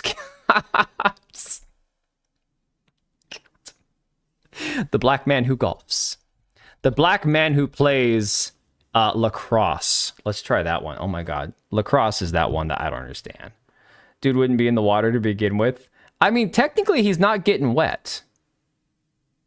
I mean, if he doesn't have to swim, if he's got like the little propeller thing. Are Polskis considered Western devs? Realized a lot of games I like are from Polskis. No, I mean, I don't know. I wouldn't consider Polish Western devs per se. I think it has to do with more of a mindset, honestly. If you're purchasing a product that's legit yours, it shouldn't even exist. Agreed. Yeah, industry standards unreasonable, and they should get a reality check. Exactly, for real. He's not getting wet if that's a man. He's a gay one. Oh my God, dude. That's what I'm saying. I was like, you can look at this game, and of all the issues the game has, it's pretty obvious. We don't like guns. We don't want killing. Look at our androgynous, zoomer-haired, soft, effeminate, mixed black man. Yay, us. We're so diverse. The game is screaming it, right? Now, does that mean the game isn't fun? I don't know. I'm not going to play it. I have no desire to play it. A lot of people seem to think the game is really good and really fun. Great, good for them. I truly don't care. That's like whatever. But looking at it, just objectively looking at it with what I know, the little bits that I here and there, I have zero desire to play it, right? Right. You're buying a license to use it. That's the standard. And I hate the standard, but it is what it is. Exactly. Polish are considered Western. Yeah. At least none of the characters are obese. No, but they're all retarded. The one white guy looks, I mean, okay, let me, give me a second. I want to pull this up because I want to show you the side-by-side comparison. Subnautica to, I guess, characters, right? Because you can't customize your character. You got to play the ones they give you. This dude, okay. Yes. I don't want a YouTube video. I want a picture. Give me a picture. This guy. There we go. Thank you, PC Gamer. Only time I'll ever say thank you to PC Gamer for anything. Now I want to pull something else up, given that we just talked about Splitgate. Okay. Here we go. All right. Let me show you something. It's not really a side-by-side, but see this guy here, who I honest to God, I don't understand why he was the face of the marketing. The man walked out on stage and announced that their game was live at the Game Awards with a Make FPS Great Again hat on. And this was what we saw in all the marketing for this game, right? The gayest looking character I have ever seen in a video game in my life. All right. This dude right here. Kind of reminds me of this guy from Subnautica 2. I'm not even kidding. When I saw the striped part of the colored hair, I'm like, this, I know they don't look identical. I get it. They're not twins. But this is what popped into my head. I'm like, oh my God, I've seen this character before. And I'm like, oh yeah, here you go. Loves shower hot dogs. Johnny Chunkers. We miss old Halo 2. Yes, exactly. Oh my God, the white guy looks gay. Yeah. No, he looks super gay. The grin face gives it away. The non-threatening insert race, man. It's insane. Like, who wants this crap? And obviously nobody wanted this in Splitgate 2 because nobody played the damn game. This game's got a lot of people playing, and I'm looking at the characters, and I'm like, all 4 characters look awful. They look horrible. Fortnite did this. But Fortnite gives you sexy characters. Fortnite gives you jiggle. Fortnite actually gives people like... Did you guys see what they did with that character from Overwatch 2? The one with the impossibly flat, non-existent ass? They put her in Fortnite and she actually has an ass now. Okay. OG scene kid cut minus the scene culture. Yeah. Tracer. Yeah. So Tracer in Overwatch has no ass. But if you go over to Fortnite... Tracer actually has curves. It's the craziest thing. Just looks wrong here, though. Yeah. The new comedian in the new Star Trek, Tig Notaro, I think her name sounds like. Dude, I haven't watched. Fortnite has jiggle. Yes, Fortnite has jiggle. I'm not advocating for playing Fortnite, and I understand that it's a kids game more or less. I'm just saying, if Fortnite has more jiggle and more like attractive female characters than what you put in your game or whatever, or at least non-retarded looking characters, that's sad. She used to have a cute ass. Well, I didn't see her back in the day. I didn't play Overwatch. Let's see. X-Men Rogue in Fortnite has an ass. Oh, I could eat dinner on. I thought you were going to say I could eat for dinner. I'm like, hey now, keep your own kinky weird fetishes to yourself, heathen. Fortnite's the most sexualized game out there. No, Fortnite. No, it's not. It's not. I had a bookmark for something that Veridark covered, and I was going to pull up what, let me see, where was my bookmarks at? Oh boy. I don't know if I could even bring it up on stream, guys. I gotta, let me see if I can find this. Hang on. I don't even know if it's in my bookmarks anymore. God,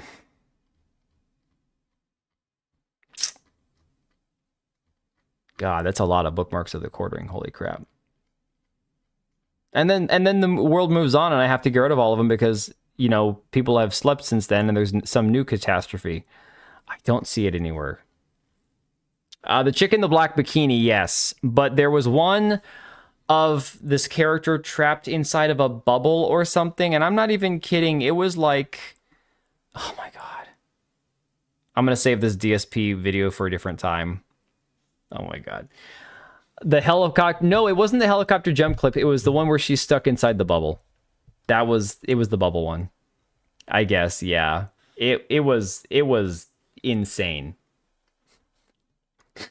No, Elgon, I'm not the one, I'm not gonna be playing it or buying it. I'm just saying, when it comes to it, Fortnite is nowhere near the level of some of these games. Like, it's crazy. What are we talking about? Play it, palette cleanser. I don't have the bookmark. I looked for it. I didn't see it anywhere. So, oh, the DSP clip. You want the DSP clip? Okay, here you go.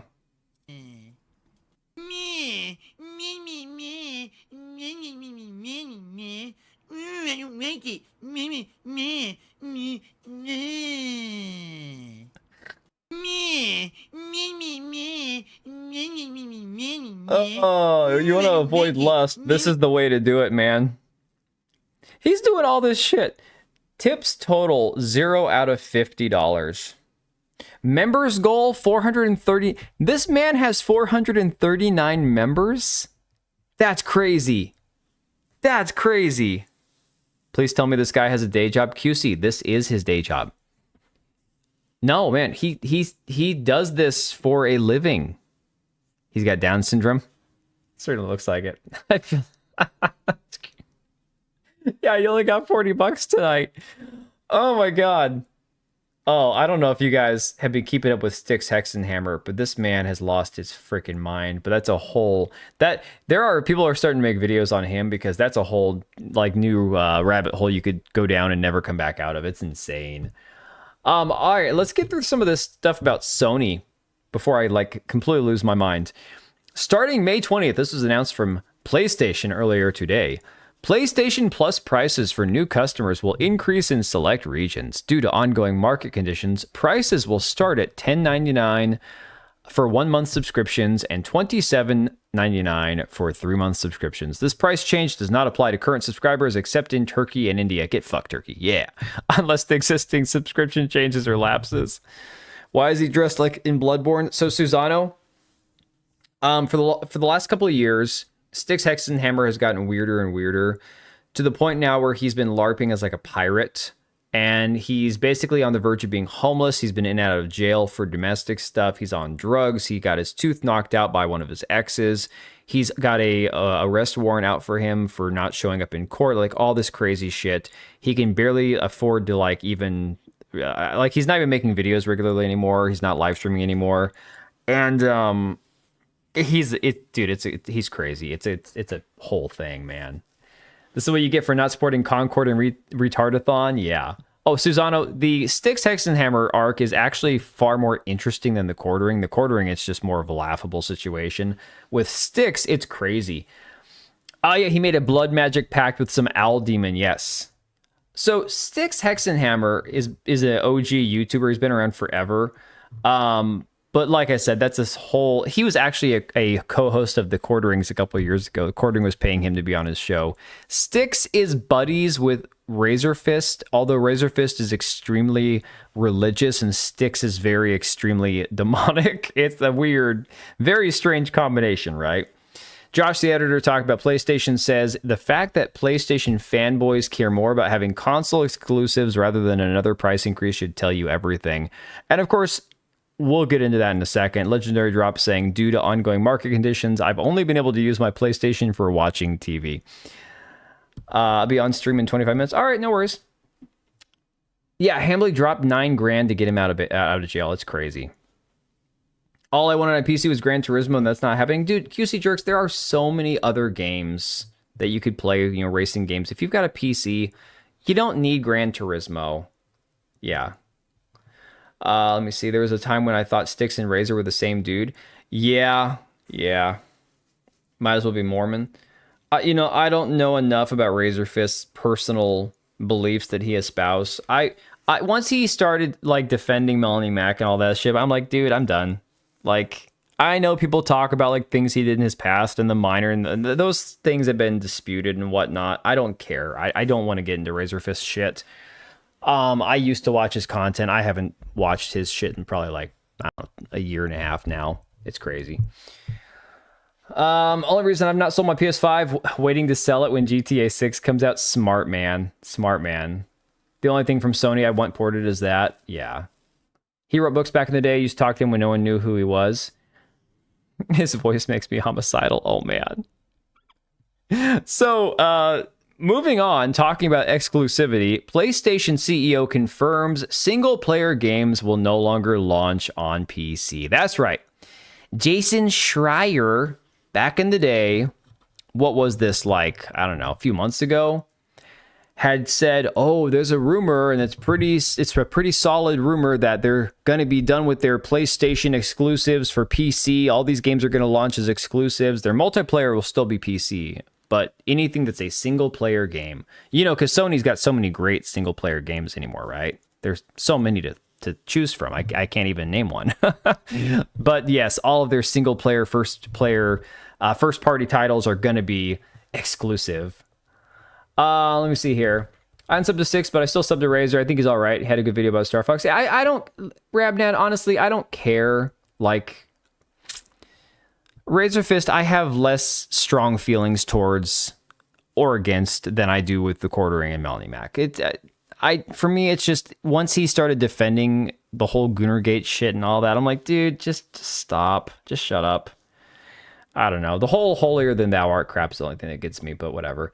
Like, I give a fuck about Sony games on PC. I'm going to play them in a couple years when emulations catch up. Exactly. The bald space lesbian. Yeah. Oh my God, dude. There's so much to talk about with that, but there's not enough time tonight. It's crazy. Yeah, Yote did so well, they already ended support for the multiplayer. That's another thing, and we're going to get to that in a second.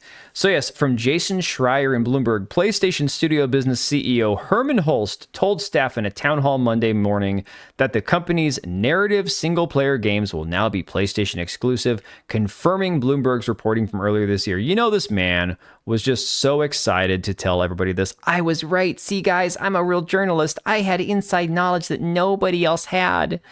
But the reality is, it's like, okay, when they look at these games and you look at like, well, Ghost of Tsushima didn't sell as well because now Ghost of Tsushima, I think, took a year to release, right? And it still sold well on PC, but I think they sold more copies on PS5. Ghost of Yote, that one's not even out yet on PC, is it? I don't know because I had no plan on buying it. But a lot of these games, they would wait like a year or more to release them, like Last of Us Part 2 and whatnot. And then they'd be like, well, we released it on PC, but nobody bought it. Well, yeah, because people already knew the game was bad, or they knew the story already. They have the story's ending was spoiled, and they didn't feel like buying it on PC now that it's already been out for a year, you know? It's common sense. You wait to release something, you give this artificial sense of exclusivity, people are going to find something else to spend their money on. If they release these games side by side, PC and PS5, you know, then you at least have an apples to apples comparison. Ghost of Antifa, yeah. Cage, I'm rooting for Paul Tassi. I want to will him to become a chud. I think we can get him. I think we can get Tassi. Schreier can go suck an egg. I don't care about him. Claim is so pointless. All these single player games just get lousy remasters on PS5. Haven't made anything worth being exclusive this whole console generation. Yeah. Made divorcing from Mac a whole lot easier. I didn't even need to divorce from Mac. I never really even liked her. Most annoying person on social media, man. So games like God of War won't be littering Steam anymore. Yay. Well, the old ones will. The ones that are already on Steam will. But the new games are not going to be. If the game were actually called Bald Space Lesbian, it might interest more people. It very well could. It very well could. A very kosher egg. Oh my god. I'm gonna do you a solid. We're gonna scroll through all of my bookmarks. As you can see, there's no porn, no big-breasted women, but there is one meme that I want to get to. I gotta delete so much stuff because we're gonna get to where I don't. Ooh! I'm glad I had this pulled up. Talking about like water and thalassophobia and all this kind of crazy shit. This is one that actually looks interesting. This is another actual indie game, like horror survival game. Big breasted man, yeah. No plumbing. Apparently you can fall off of the boat into the water. Okay, fair enough. Chrissy Mary, yeah. She's stacked like a horse. Yeah, if I'm playing scary underwater game, it's gonna be this. And look what he has right here. He's got a harpoon gun. Right? I'm like, okay, this I'll play. So, just saying. It's called Open Waters. I have no idea when it's coming out. But moving on. You can see how many bookmarks I have. This is bad. It takes me like a lifetime to go through and clean out the ones I don't need anymore. If you start to stroke out, I apologize. I don't think there's too many flashing lights though. We should be good. Should be getting to the end of it. I'll see it in a second. See, we're doing this shit live. Oh my god, there's so many. Oh, here we go. Here you go.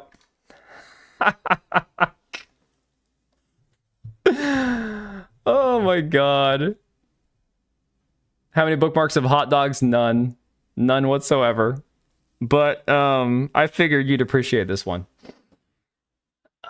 I think I figured out why Jason Schreier doesn't like Crimson Desert.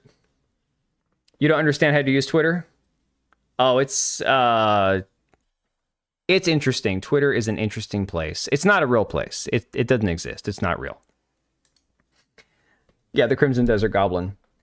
So of course you got people saying if this is going to lead to lower sales and more closed studios. I'd be surprised if Herman Hulst doesn't get fired in a year or two. This shit is because this shit ain't going to fund his live service aspirations. Yeah. Oh no, that's why I bookmarked that one. I had to save that one, dude, for real. That's pretty much what I picture when I hear his name. Yeah, I mean it's sometimes things are a little too on the nose. I thought that one was really fitting. I thought it was pretty funny. Another guy, Kid Smooth, says, I hope they all flop. I ain't buying another PlayStation. I think, the Sony ponies, they will, unfortunately. Like this guy, Nick Marseille, celebrating that, oh, look, we get our exclusives back. And my God, the amount of people... Okay, like this guy here. PC is the best. What did he say? Something about being dirty? Even the memes, like the anti-PC memes are retarded. It's insane. You do realize how that symbolizes you literally playing nothing right. You're not that dumb to not realize the context of that video in this context, right? Well, and the crazy thing too, you got, oh no, it's Alex saying so many of y'all want exclusives for your consoles, but you're not ready to see what these companies are going to make you pay for them. They don't care. They don't care. These guys are insane. They'll pay whatever. Nick Marseille is saying, cool story, bro. You're going to see a meltdown of nuclear proportions when PlayStation single-player games hit PC day and date. Okay, so Alex was wrong about that, clearly, because Sony's retarded. I don't know. This tells me they got a strong lineup in the pipeline they know they can leverage. For the PC dudes upset at this, sorry. Should have played more and trolled less. Enjoy Fair Games, though. This man forgets that Fair Games is a Sony game. Oh, I get it. It's multiplayer, so PC, PC bros can play it. Nobody on PC is going to be playing Fair Games. That's the joke. The whole Steam charts thing where we can track what people play on PC is because nobody on PC is playing the Sony shit. They still hit PC just on emulation, right? Yeah, my plastic box is only good if it has games that are not available on other platforms. It is such a weird mindset. It is such a strange way to go through life. Going, the game's only good if it's an exclusive. Why? Because you're dirty and I don't want you to touch my game. Oh, dude, he's retarded for the love of the game, 100%. Exactly. On top of the PC, I'm aiming for either a 5060 Ti or a 4070. Yeah, so my PC that my kid upstairs in his room he's got for playing, games on and doing like his homeschool stuff and all that. That one has a 4060. Mine's got a 9060.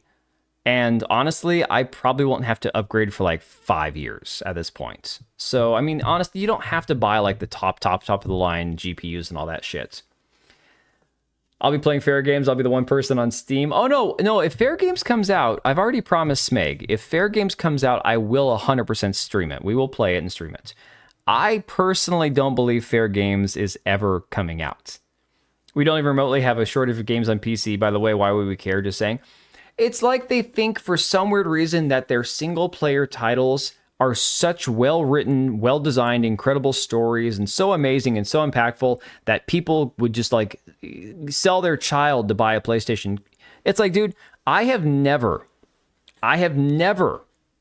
played a first-person exclusive PlayStation game. I've played Ghost of Tsushima for like 3 hours after it launched on PC. And once it launched on PC, it's no longer exclusive, right? Lost its exclusivity.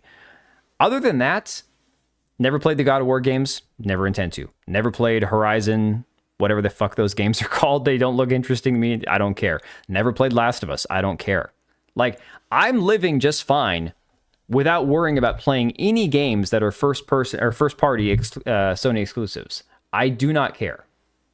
My EVGA 3090, yeah, there's a lot of good cards out there, you know? All right, good night, Patriot. Have a good night, buddy. Tells me they're pulling back into their first party cul-de-sac because Steam's parent is about to enter the console competition. I don't understand the thought process that, well, we waited too late to release a game. It didn't do well on Steam. So instead of continuing to release games day and date on Steam, we have to appeal to our retarded customers, the 90 million of them who own PlayStations. And if we don't have every game exclusive for them, they're not going to continue buying this magic box. Right? I understand that Xbox kind of fucked themselves over by going away from the Xbox console to this concept of everything's an Xbox. I understand that if you're selling a product, you need to find the appeal of the product itself, which is the console. And then, of course, the service that you sell with it, the games that are on it, yada, yada. All that makes sense. But the idea that your console can't be good unless everything that's on it is exclusive is crazy. It's a crazy concept to me. Yeah, Verno, that's how I feel. I feel like that's exactly how I would be if I played those games, you know? Only thing I want is Bloodborne for modding potential. Yeah. Yeah, I mean, dude, that's exactly it. I've got a PC. My kids have a couple Xboxes. We have a original, like, first generation Nintendo Switch. I haven't bothered to buy a Switch 2. I haven't upgraded the consoles to, like, the new generation of the Xbox. I wouldn't bother to buy a PS5. I don't care. You know? Got a brand new hard drive in my PS4. If that doesn't tell you I have no plans to buy PS5, I don't know what will. My God, exactly. It's... Well, and see, Angels, even if you enjoyed the 2018 God of War, which is fine, I'm not even trying to dunk on the games. I'm just saying I personally have no desire to play them, and I don't feel like I'm missing anything from my life because I didn't play these one-time exclusive games from Sony. There's so many games to choose from if you have a PC. I'm not missing anything. Oh my God, for Tanga saying, well, there goes Housemarque Studios. Nice knowing you. Again. Let's pull this back up here. Talking about this exclusive shit, right? We'll just do this in real time.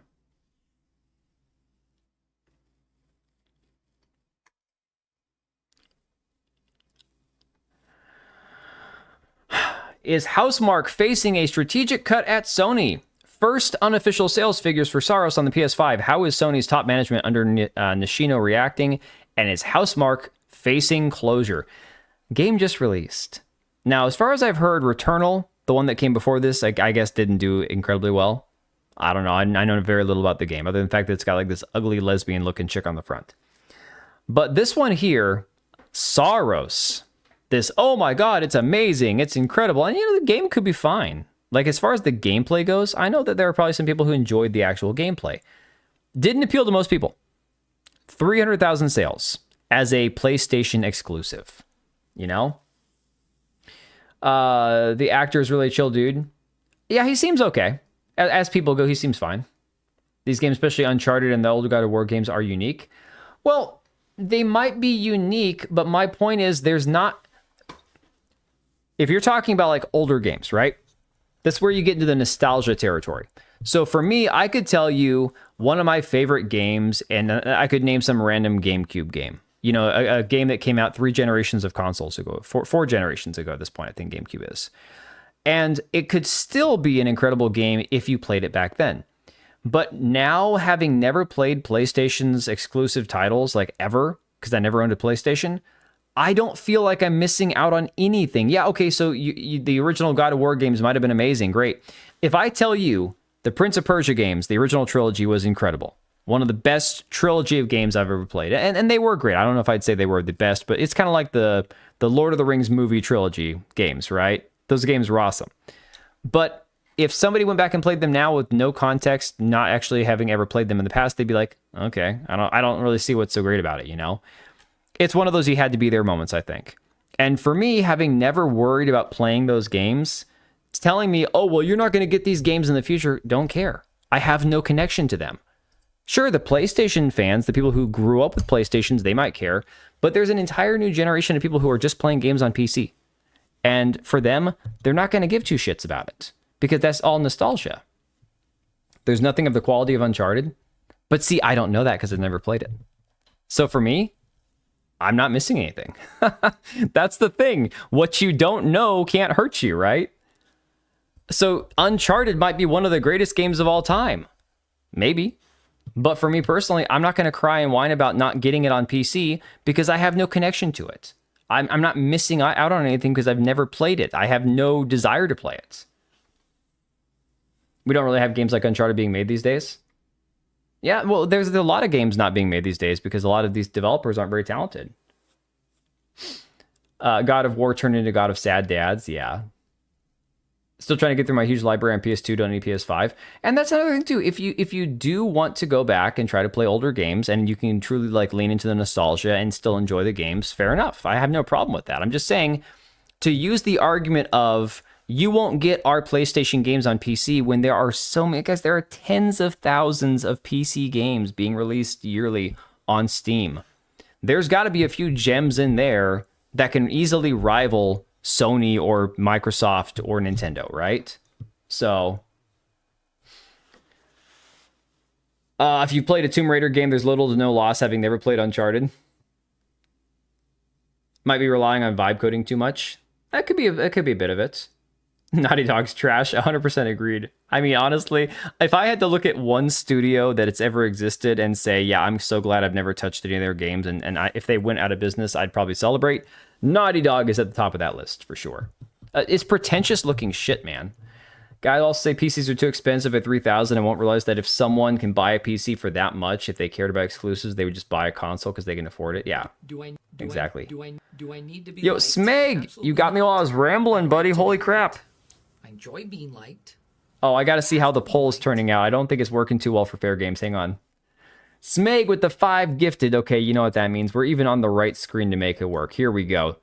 All right, thank you, Smeg. This is for you, buddy. Oh, you know it, lad. You know that Hassan Piker? I'm coming to kill you in Los Angeles at your house. Or in the ring. No, in real life. No, in real life. Smeg, appreciate the hell out of you, man. Hopefully your weekend was good. I'm sure you've been over there binging the Kino Casino and all that. See, Uncharted is far too linear. Huh. It's funny to hear different opinions, like Uncharted greatest game of all time and then Uncharted I don't know. Like I said, it could be a great game, but I don't know what I'm missing out on because I never played it and never cared to. So my point is just going back to this idea that somehow Sony retaining their exclusivity for their single player games and not giving anybody else any of these games, that's not working out for them so well, it seems. You know? Bankruptcy! Ah yeah, Fair Game Dollar was in the list of got why. The fact you put it on the list is hilarious. Got why. All right, well, speaking of which, and thanks for the 5s, Meg. Speaking of which, let's go ahead and end the poll and see where we're ending at here. Let's see. Oh, Mixtape is ahead of Fair Games. No, oh my god, and why isn't Xvoto at the top? Guys, come on. I played Xvoto for 8.5 hours. Suffered through it. We had a lot of laughs. How can you not give Xvoto... Yeah, fair Game Dollar. How can you not give Xvoto the game of the year? Come on. So good. I can't vote for any of that. Shit, man. Really? I'll claim that as a win. Yeah. Yeah, if it's ahead of a game that's already out and Fair Games, as it stands right now, has no launch window, that says a lot. So High hopes for that game, guys. It's going to be interesting to see. Let me see here. What do we got? Oh, yeah. Looks like Colin Moriarty got hacked without even getting like a phishing thing. That was crazy. More Sony security issues. And then going back to this Sony first-person title, how this is going to be the thing to revitalize Sony when they don't have any games. You guys saw that quote, right? That quote from their... Let me find this for you real quick. Hang on a second. Where is this quote at? Dude, this is great.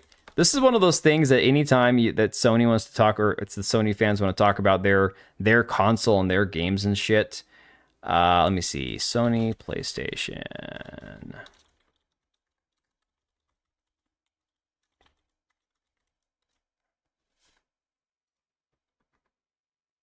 Yeah, here we go. This is great.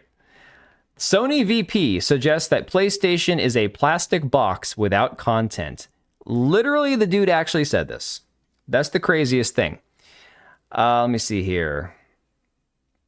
Where is the actual quote from? Interview with the game business. I hate the game business. Christopher Dring is a complete loser. Oh, man. They don't actually have the quote. Oh, here you go. If you talk to SIE CEO Nishino-san, who has a very product-led background, he'll say PlayStation is just a plastic box without content. Yeah, that's crazy. And third parties are the lion's share of the content, so it's critical we continue to lean in and drive and be ambitious and bring new voices to the platform.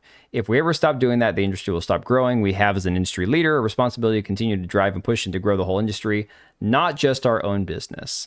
So you got the freaking one of the CEOs actually saying PlayStation is just a empty box with no content. Yeah, Timu Mark Ruffalo, exactly. Now that Christopher Dring guy is so annoying. We still don't have gameplay. We don't have gameplay. We don't have nothing. Mixtape has minors kissing. That's already game of the year. Yeah, fair enough. That's all they need. That's all they need to call it game of the year. I have numbers of PCs for sale, about 580 USD, full systems, i5 9th 2070 GTX, 512 gigabyte SSD, and 16 gigabyte DDR4, and they aren't selling. I'd be better parting out. They'll keep failing ever since they moved to California. It's been steady first-party decline. Oh, for sure, dude. Exactly. Yeah, no one's gonna keep. Nothing's gonna help Sony to keep hiring people like Erika Ishii. Exactly. Is Dring looking at me or you? He's looking at both. He is a skilled individual. He can look two ways at once. Oh my god. Interchangeable. No. Yeah, but the point is that even the CEO over there is pointing out that the console doesn't have games. It's a plastic box, an overpriced plastic box with no content. And again, for all the claims that Ghost of Yotei is going to outsell Ghost of Tsushima and all this other shit, they actually have ended the support for the free co-op mode. Now, this doesn't mean that the co-op mode itself is going offline, as I understand it. It's that basically it will stay in the form that it's in, and there will be no updates moving forward, right? They suddenly expect something to magically pop off. They keep doing the same thing, expecting different results. That's the definition of insanity, exactly. The state of consoles now is insane. There used to be bangers like every other month and a few generations ago. Yeah, but I think that there did used to be less, like there was more time between games because, again, think about it. So Nintendo, when I was a kid, you didn't think about like indie games and, third-party games. It was just, I bought a Nintendo, I play Nintendo games. We lived in the era back then of true exclusivity because those games only worked on those devices. So I do think the time between games releasing did take like longer. The release windows were definitely, I think there were bigger gaps between them. Now, unless they're these like AAA, quadruple A monsters that take 7 years to develop, there's games coming out every month because cross-platform, indie studios, AA, AAA, quadruple A, quintuple A, whatever. There's just more games. Not necessarily they're all good, but there's just more variety. If you do on a PS5, never run it while it's on vertical base. Oh, damn. This tickles my nipples. Oh my god, dude. Again, they will never... I had somebody in my replies today being like, yeah, well, Ghost of Yotei was a commercial success. I'm like, okay, you can keep saying that. I'm not going to argue with you. I'm not going to... Look, I don't have the numbers to prove you wrong. But I'm going to come back to this in a year, and we're going to have this conversation in a year. Probably 2. And then we'll see how much of a commercial success it really was, right? So that's just one more of those things pointing to the fact that this whole single-player situation... Yeah, I don't know, man. I thought about it before the stream. I'm like, is there some way that this actually benefits Sony? I mean, think about it this way, okay? They released Marathon, and it was supposed to be this amazing multiplayer, cross-platform extraction shooter, blah, blah, blah. Guess what? We found out that 70% of the player base is on PC, and currently, nobody's playing it. This game's down to a 10,000 24-hour player peak, guys. That is insane. Like, you don't talk about definition of insanity. This shit right here, absolutely bonkers, right? Yeah, Concordian timeline. Just truly nuts. Q4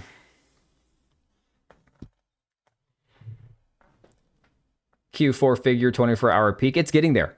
It is truly getting there. The wipe didn't help. Did the wipe actually happen? Are we currently in season 2 of Marathon? Has that begun?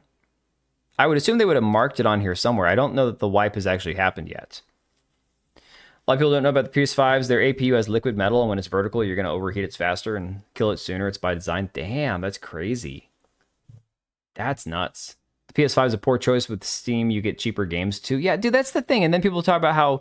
Okay, if you guys watch Joe from Seattle, I'm sure you have seen the video a couple weeks ago where he had these guys arguing with him that expensive games are better. This is a true mindset people have. The actual like console warriors, people who think that exclusives really matter, they will tell you that a $70 game is by nature superior to a $20 or $30 game because bigger number equal more gooder, right? Oh yeah, Joe's great. Joe's awesome. And it's insane. Like the thought process that, hey, I spent more on this game, so by definition, it has to be better.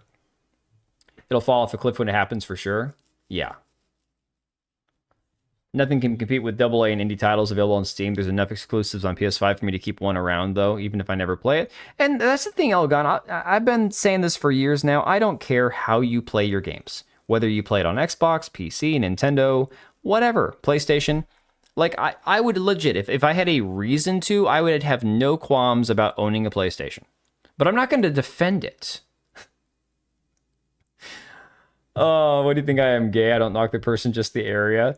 No, man, he actually addressed that recently in a video, talking about how he's like a theater kid and stuff. And it's crazy. I'm like, the first time I heard him talk and he said he had a wife, I'm like, what the fuck? I couldn't believe it. I could not believe it.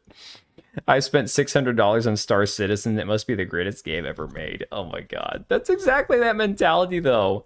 I paid $80 for a premium game. It's better than your $20 Hollow Knight Silk Song because I paid $60 more for it. Yeah, it's either worth the price or it isn't. Yeah. Yeah, exactly. Yeah, with Epic, I've got 400 plus games I don't play. Exactly. I'm not new to computers. Been using them since I was 5 when I was a computer kid, but I'm new to PC gaming on this scale. Yeah, you know, Rabnad, that's the thing. It's like, you just have to understand when you get into PC gaming that whether you build a computer yourself or if you buy a pre-built, you don't need to buy something or own something that's like $3,000 or $4,000 when you're starting off. The most important thing is going to be things like your parts that you use, your motherboard, all that kind of stuff, because the motherboard's going to be there when you upgrade and take parts in and out, right? Obviously, getting a decent GPU and CPU and making sure you have enough power for, for all your stuff is important. Don't chintz on certain aspects. Like my graphics card is a 9060, which is not incredible, but I made sure to get the 16 gig instead of the 8 gig version. Things like that you can do reasonably. It was a $50 difference. But like right now, I would not go and try to drop $4,000 on a computer. That's insane. That's crazy. Don't care about Bungie. Don't care for the industry. Exactly. Yep. All right. I think we are at a good place to wrap this up. Oh, shit. Hang on a second. I wasn't going to do that yet. There's my face. Hi, guys. Don't have that kind of money. I don't know anybody who has that kind of money, personally. I think it's crazy. And unfortunately, it's become kind of untenable to even justify spending stuff. It's just nuts, guys. When I bought my graphics card, my recent one, my 9060, I didn't want to spend the money that I spent on it at the time. But I chose to because I'm like, look, I don't know how long these 9060s are going to be around. Then it turns out anybody can get a 9060 right now. Like there's no shortage of them. So fair enough, I could have waited. But it was $350. That's not nothing, but it's not a 5090 that's like $1,500. There's a significantly vast difference between spending what, like a month's rent versus a car payment, I guess. I don't know.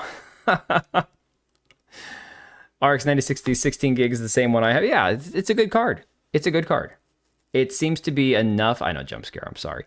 It seems to be enough that I'm not going to have to worry about upgrading for a while. And I don't know what the computer like part market is going to look like in a couple of years. God only knows. Like the way things are going now, I can't even imagine, right? Yeah, I'm an AMD fan. That's like when it gets into like console wars. When it comes to computer stuff, I don't care if it's AMD or Intel, but right now I prefer AMD. That's just how it is. 20 gigabyte 7900 XT here. Oh, nice. Living decades ago, acting like competition doesn't exist. Yeah. Something closer to under 2 or under 1500. Well, let me see. So again, this is only because this is where obviously I'm affiliated with Meta PCs. You don't have to buy a PC from them. I want to look real quick at what they currently have for like comparison's sake. You got to remember when you buy pre-builts, you're going to pay for the labor. So you got to keep that in mind. So now again, I don't know right now what the computer part market really is running. If you felt adventurous and you were able to get good deals, I would recommend building the computer yourself because it's not actually as crazy hard as it sounds like. And you can save some money not paying someone else to build it for you. All right, so, okay. Let me see here. This one here, 1650, AMD Ryzen 9600X, with my graphics card, AMD Radeon RX 9060 XT, 16 gigabyte, 16 gigs of DDR5. Does it come with a solid state? What size? I would assume 1 terabyte. I would assume. Let me see here. 1 terabyte NVMe M2. And that's enough to get you started. You want to add another SSD at some point. 650 watt power supply. Not bad, but if you ever swapped out a bunch of parts, I would suggest upgrading that too. Decent motherboard though. B650M, B850. Yeah, that's a decent motherboard. That's where Jared's coffee is. Meta PCs. Jared doesn't have coffee Jared's anymore. coffee is. Jared doesn't got no coffee. No, I mean, that was the weirdest thing. Thanks for the 2, Smeg. That was the weirdest thing when I found out the trademark for Coffee Brand Coffee was the same address as Meta PCs. I'm like, I wonder if he worked out having them ship his coffee for them or whatever. And then I found out that they also had like Player One coffee or whatever. I don't know. If a coffee company or if a computer company is selling coffee, it's drop shipped. I mean, I don't know what Meta PCs is doing with coffee. I didn't ever see coffee when I went into their store. But in general, like their computers are solid. I've got one at work, and a lot of the guys there are cool dudes. Beyond that, I know nothing about their involvement with the whole coffee thing. It's just weird. The entire thing is weird. Tim the Gnome's coffee shenanigans. Yeah, he's been covering a lot of that stuff. PC brand PC. Oh my God. So just for those comparisons' sake, no worries, DB Wild. Have a good night, buddy. Yeah, I wish there was a Micro Center in my state. Guys, we used to have Fry's. I think it's Fry's Electronics. And that was back when I was not into computers. So now that I'm actually computer minded, I don't actually have a computer store near me. It sucks. First of his name. Buddy of mine worked for NVIDIA. That's cool. So yeah, just to say for comparison's sake, that graphics card is a $350 to $400 card. Okay. 16 gigs of DDR5 right now, I think is going to cost you a couple $100. So right off the bat there, you're looking at $600. Ryzen 5 9600X, I don't know what that current price of that CPU is. I'd imagine a few $100, maybe $200 to $300. I'm not sure where that one lines up when it comes to like the processor I have. But you're talking between that and your SSD, you're probably at $1,000 right there. So then everything else that's in there for $650 plus the case, not having to build it yourself, that's kind of where you end up like, okay, this computer here would definitely do well for a long time. Is it top of the line? No. But it will definitely run any current game that exists. You might have to turn down some of the specs. You know, I've had to do that before. Just turn things down, turn down some of the shadow effects and stuff. Fry's was brutal for all the impulse buys they subject you to on your way to the register. Elgon, I never went to Fry's. My brother did. He built his computer back in like the early 2000s. And I was like, I was not a computer guy. I went and bought a computer for $300 at Costco. That's what I played Guild Wars on for the first 2 years, you know? Yeah, I never went there, man. Yeah, you'd want a decent PSU. That's where I wouldn't go with the 650. I would definitely want something. I think mine in my computer is like 1,000. And it might be overkill. Probably is. But better to have more power available than you're using than to not have enough power. They did. Side scrollers did. They got a deal with MSN to be like featured on their homepage or some shit like that. It's crazy. Yeah, if you're not going to be gaming in 4K, you can spec down. Exactly. Yeah, I mean, I just tend to, like, if the game's kind of running funky, I just tend to turn down the shadow effects and lighting and that kind of stuff. Certain things that you're not really going to notice as much. So, let me see. PSU degrades, so you want some degree of overhead. 100%, exactly. Don't skimp on display or PSU. Everyone gets a beefy PC and then uses a crappy display. Don't. Oh, no. So I finally, for the first time in... So my monitor... my monitor that I started with my PC build back in 2019, I finally replaced over the winter. And now I've got it, you know, it's only a 27 inch, but it's a nice curved monitor and it's beautiful. And it's like, how did I stare at that other screen for 6 years? And I only paid like $150 for this monitor, but I got it on sale. Oh, nice. Happy medium between HD and 4K. Awesome. OLED TVs are a fantastic display option. Yeah, that would probably be a smart idea. But I got the 27-inch curved monitor. It's nice. Got a 3-inch at best. Right now, it's more like a 1.5. CRT over OLED. I don't know shit about displays, guys. I'm not going to pretend to know anything about displays and screens and all that. So I'm not even going to try to make a sound argument for that. But brand recommendations for monitors. I mean, mine's an Acer. It's really nice. Like I said, I got it at Costco for about $150. They have other ones that are comparable. I'd have to look up exactly what model it is, but it's an Acer 27-inch curved monitor. It's really nice. Oh, talking to the fellows who are shopping. Okay. Yeah. Asus PG32 UQX 32-inch yesterday. I'll share pics on Discord. Oh, yeah, hell yeah, man. Awesome. $650. That's far outside of my price range, man. I'm over here going, man, $150 I can justify. $650 just for a monitor. I can't. My secondary monitor is an HP monitor that I've had flipped vertically since I got it like 5 years ago. And I think it cost me $100 on Amazon, not even on sale. Like, when it comes to monitors, I will chintz. I'll be cheap. Not even gonna lie. But it is nice to have something that's not just like a boring flat like 1080p monitor. This one's really nice. So for $150, it's probably like an MSRP of about 2 something. It's a good monitor. Monitor was always wait for Black Friday. Yeah. Tax refund purchase. Yeah, there you go. All right, guys, I'm going to send you all over to Empress. She's probably playing some Crimson Desert right now. I'm going to get some sleep. Not gonna have a new video out tomorrow night because my son's got a baseball game that goes till probably 9 o'clock. But I should probably have time to get a video done Wednesday during the day at some point, or maybe, I don't know, who knows? Maybe I'll get one done tomorrow. We'll see. All right, guys, take it easy. Have a good night. Appreciate you all. It's been fun. I'm sorry that the stream started so late, so half-assed. Didn't have much time, but I am appreciative of all you guys who've been hanging out. Oh yeah, for real. All the best to you guys as well. Take it easy. I'm going to try to have some new video clips lined up before the next stream also. I want to add some new stuff to the video board. Get some fun DSP clips. Good shit. All right, take it easy.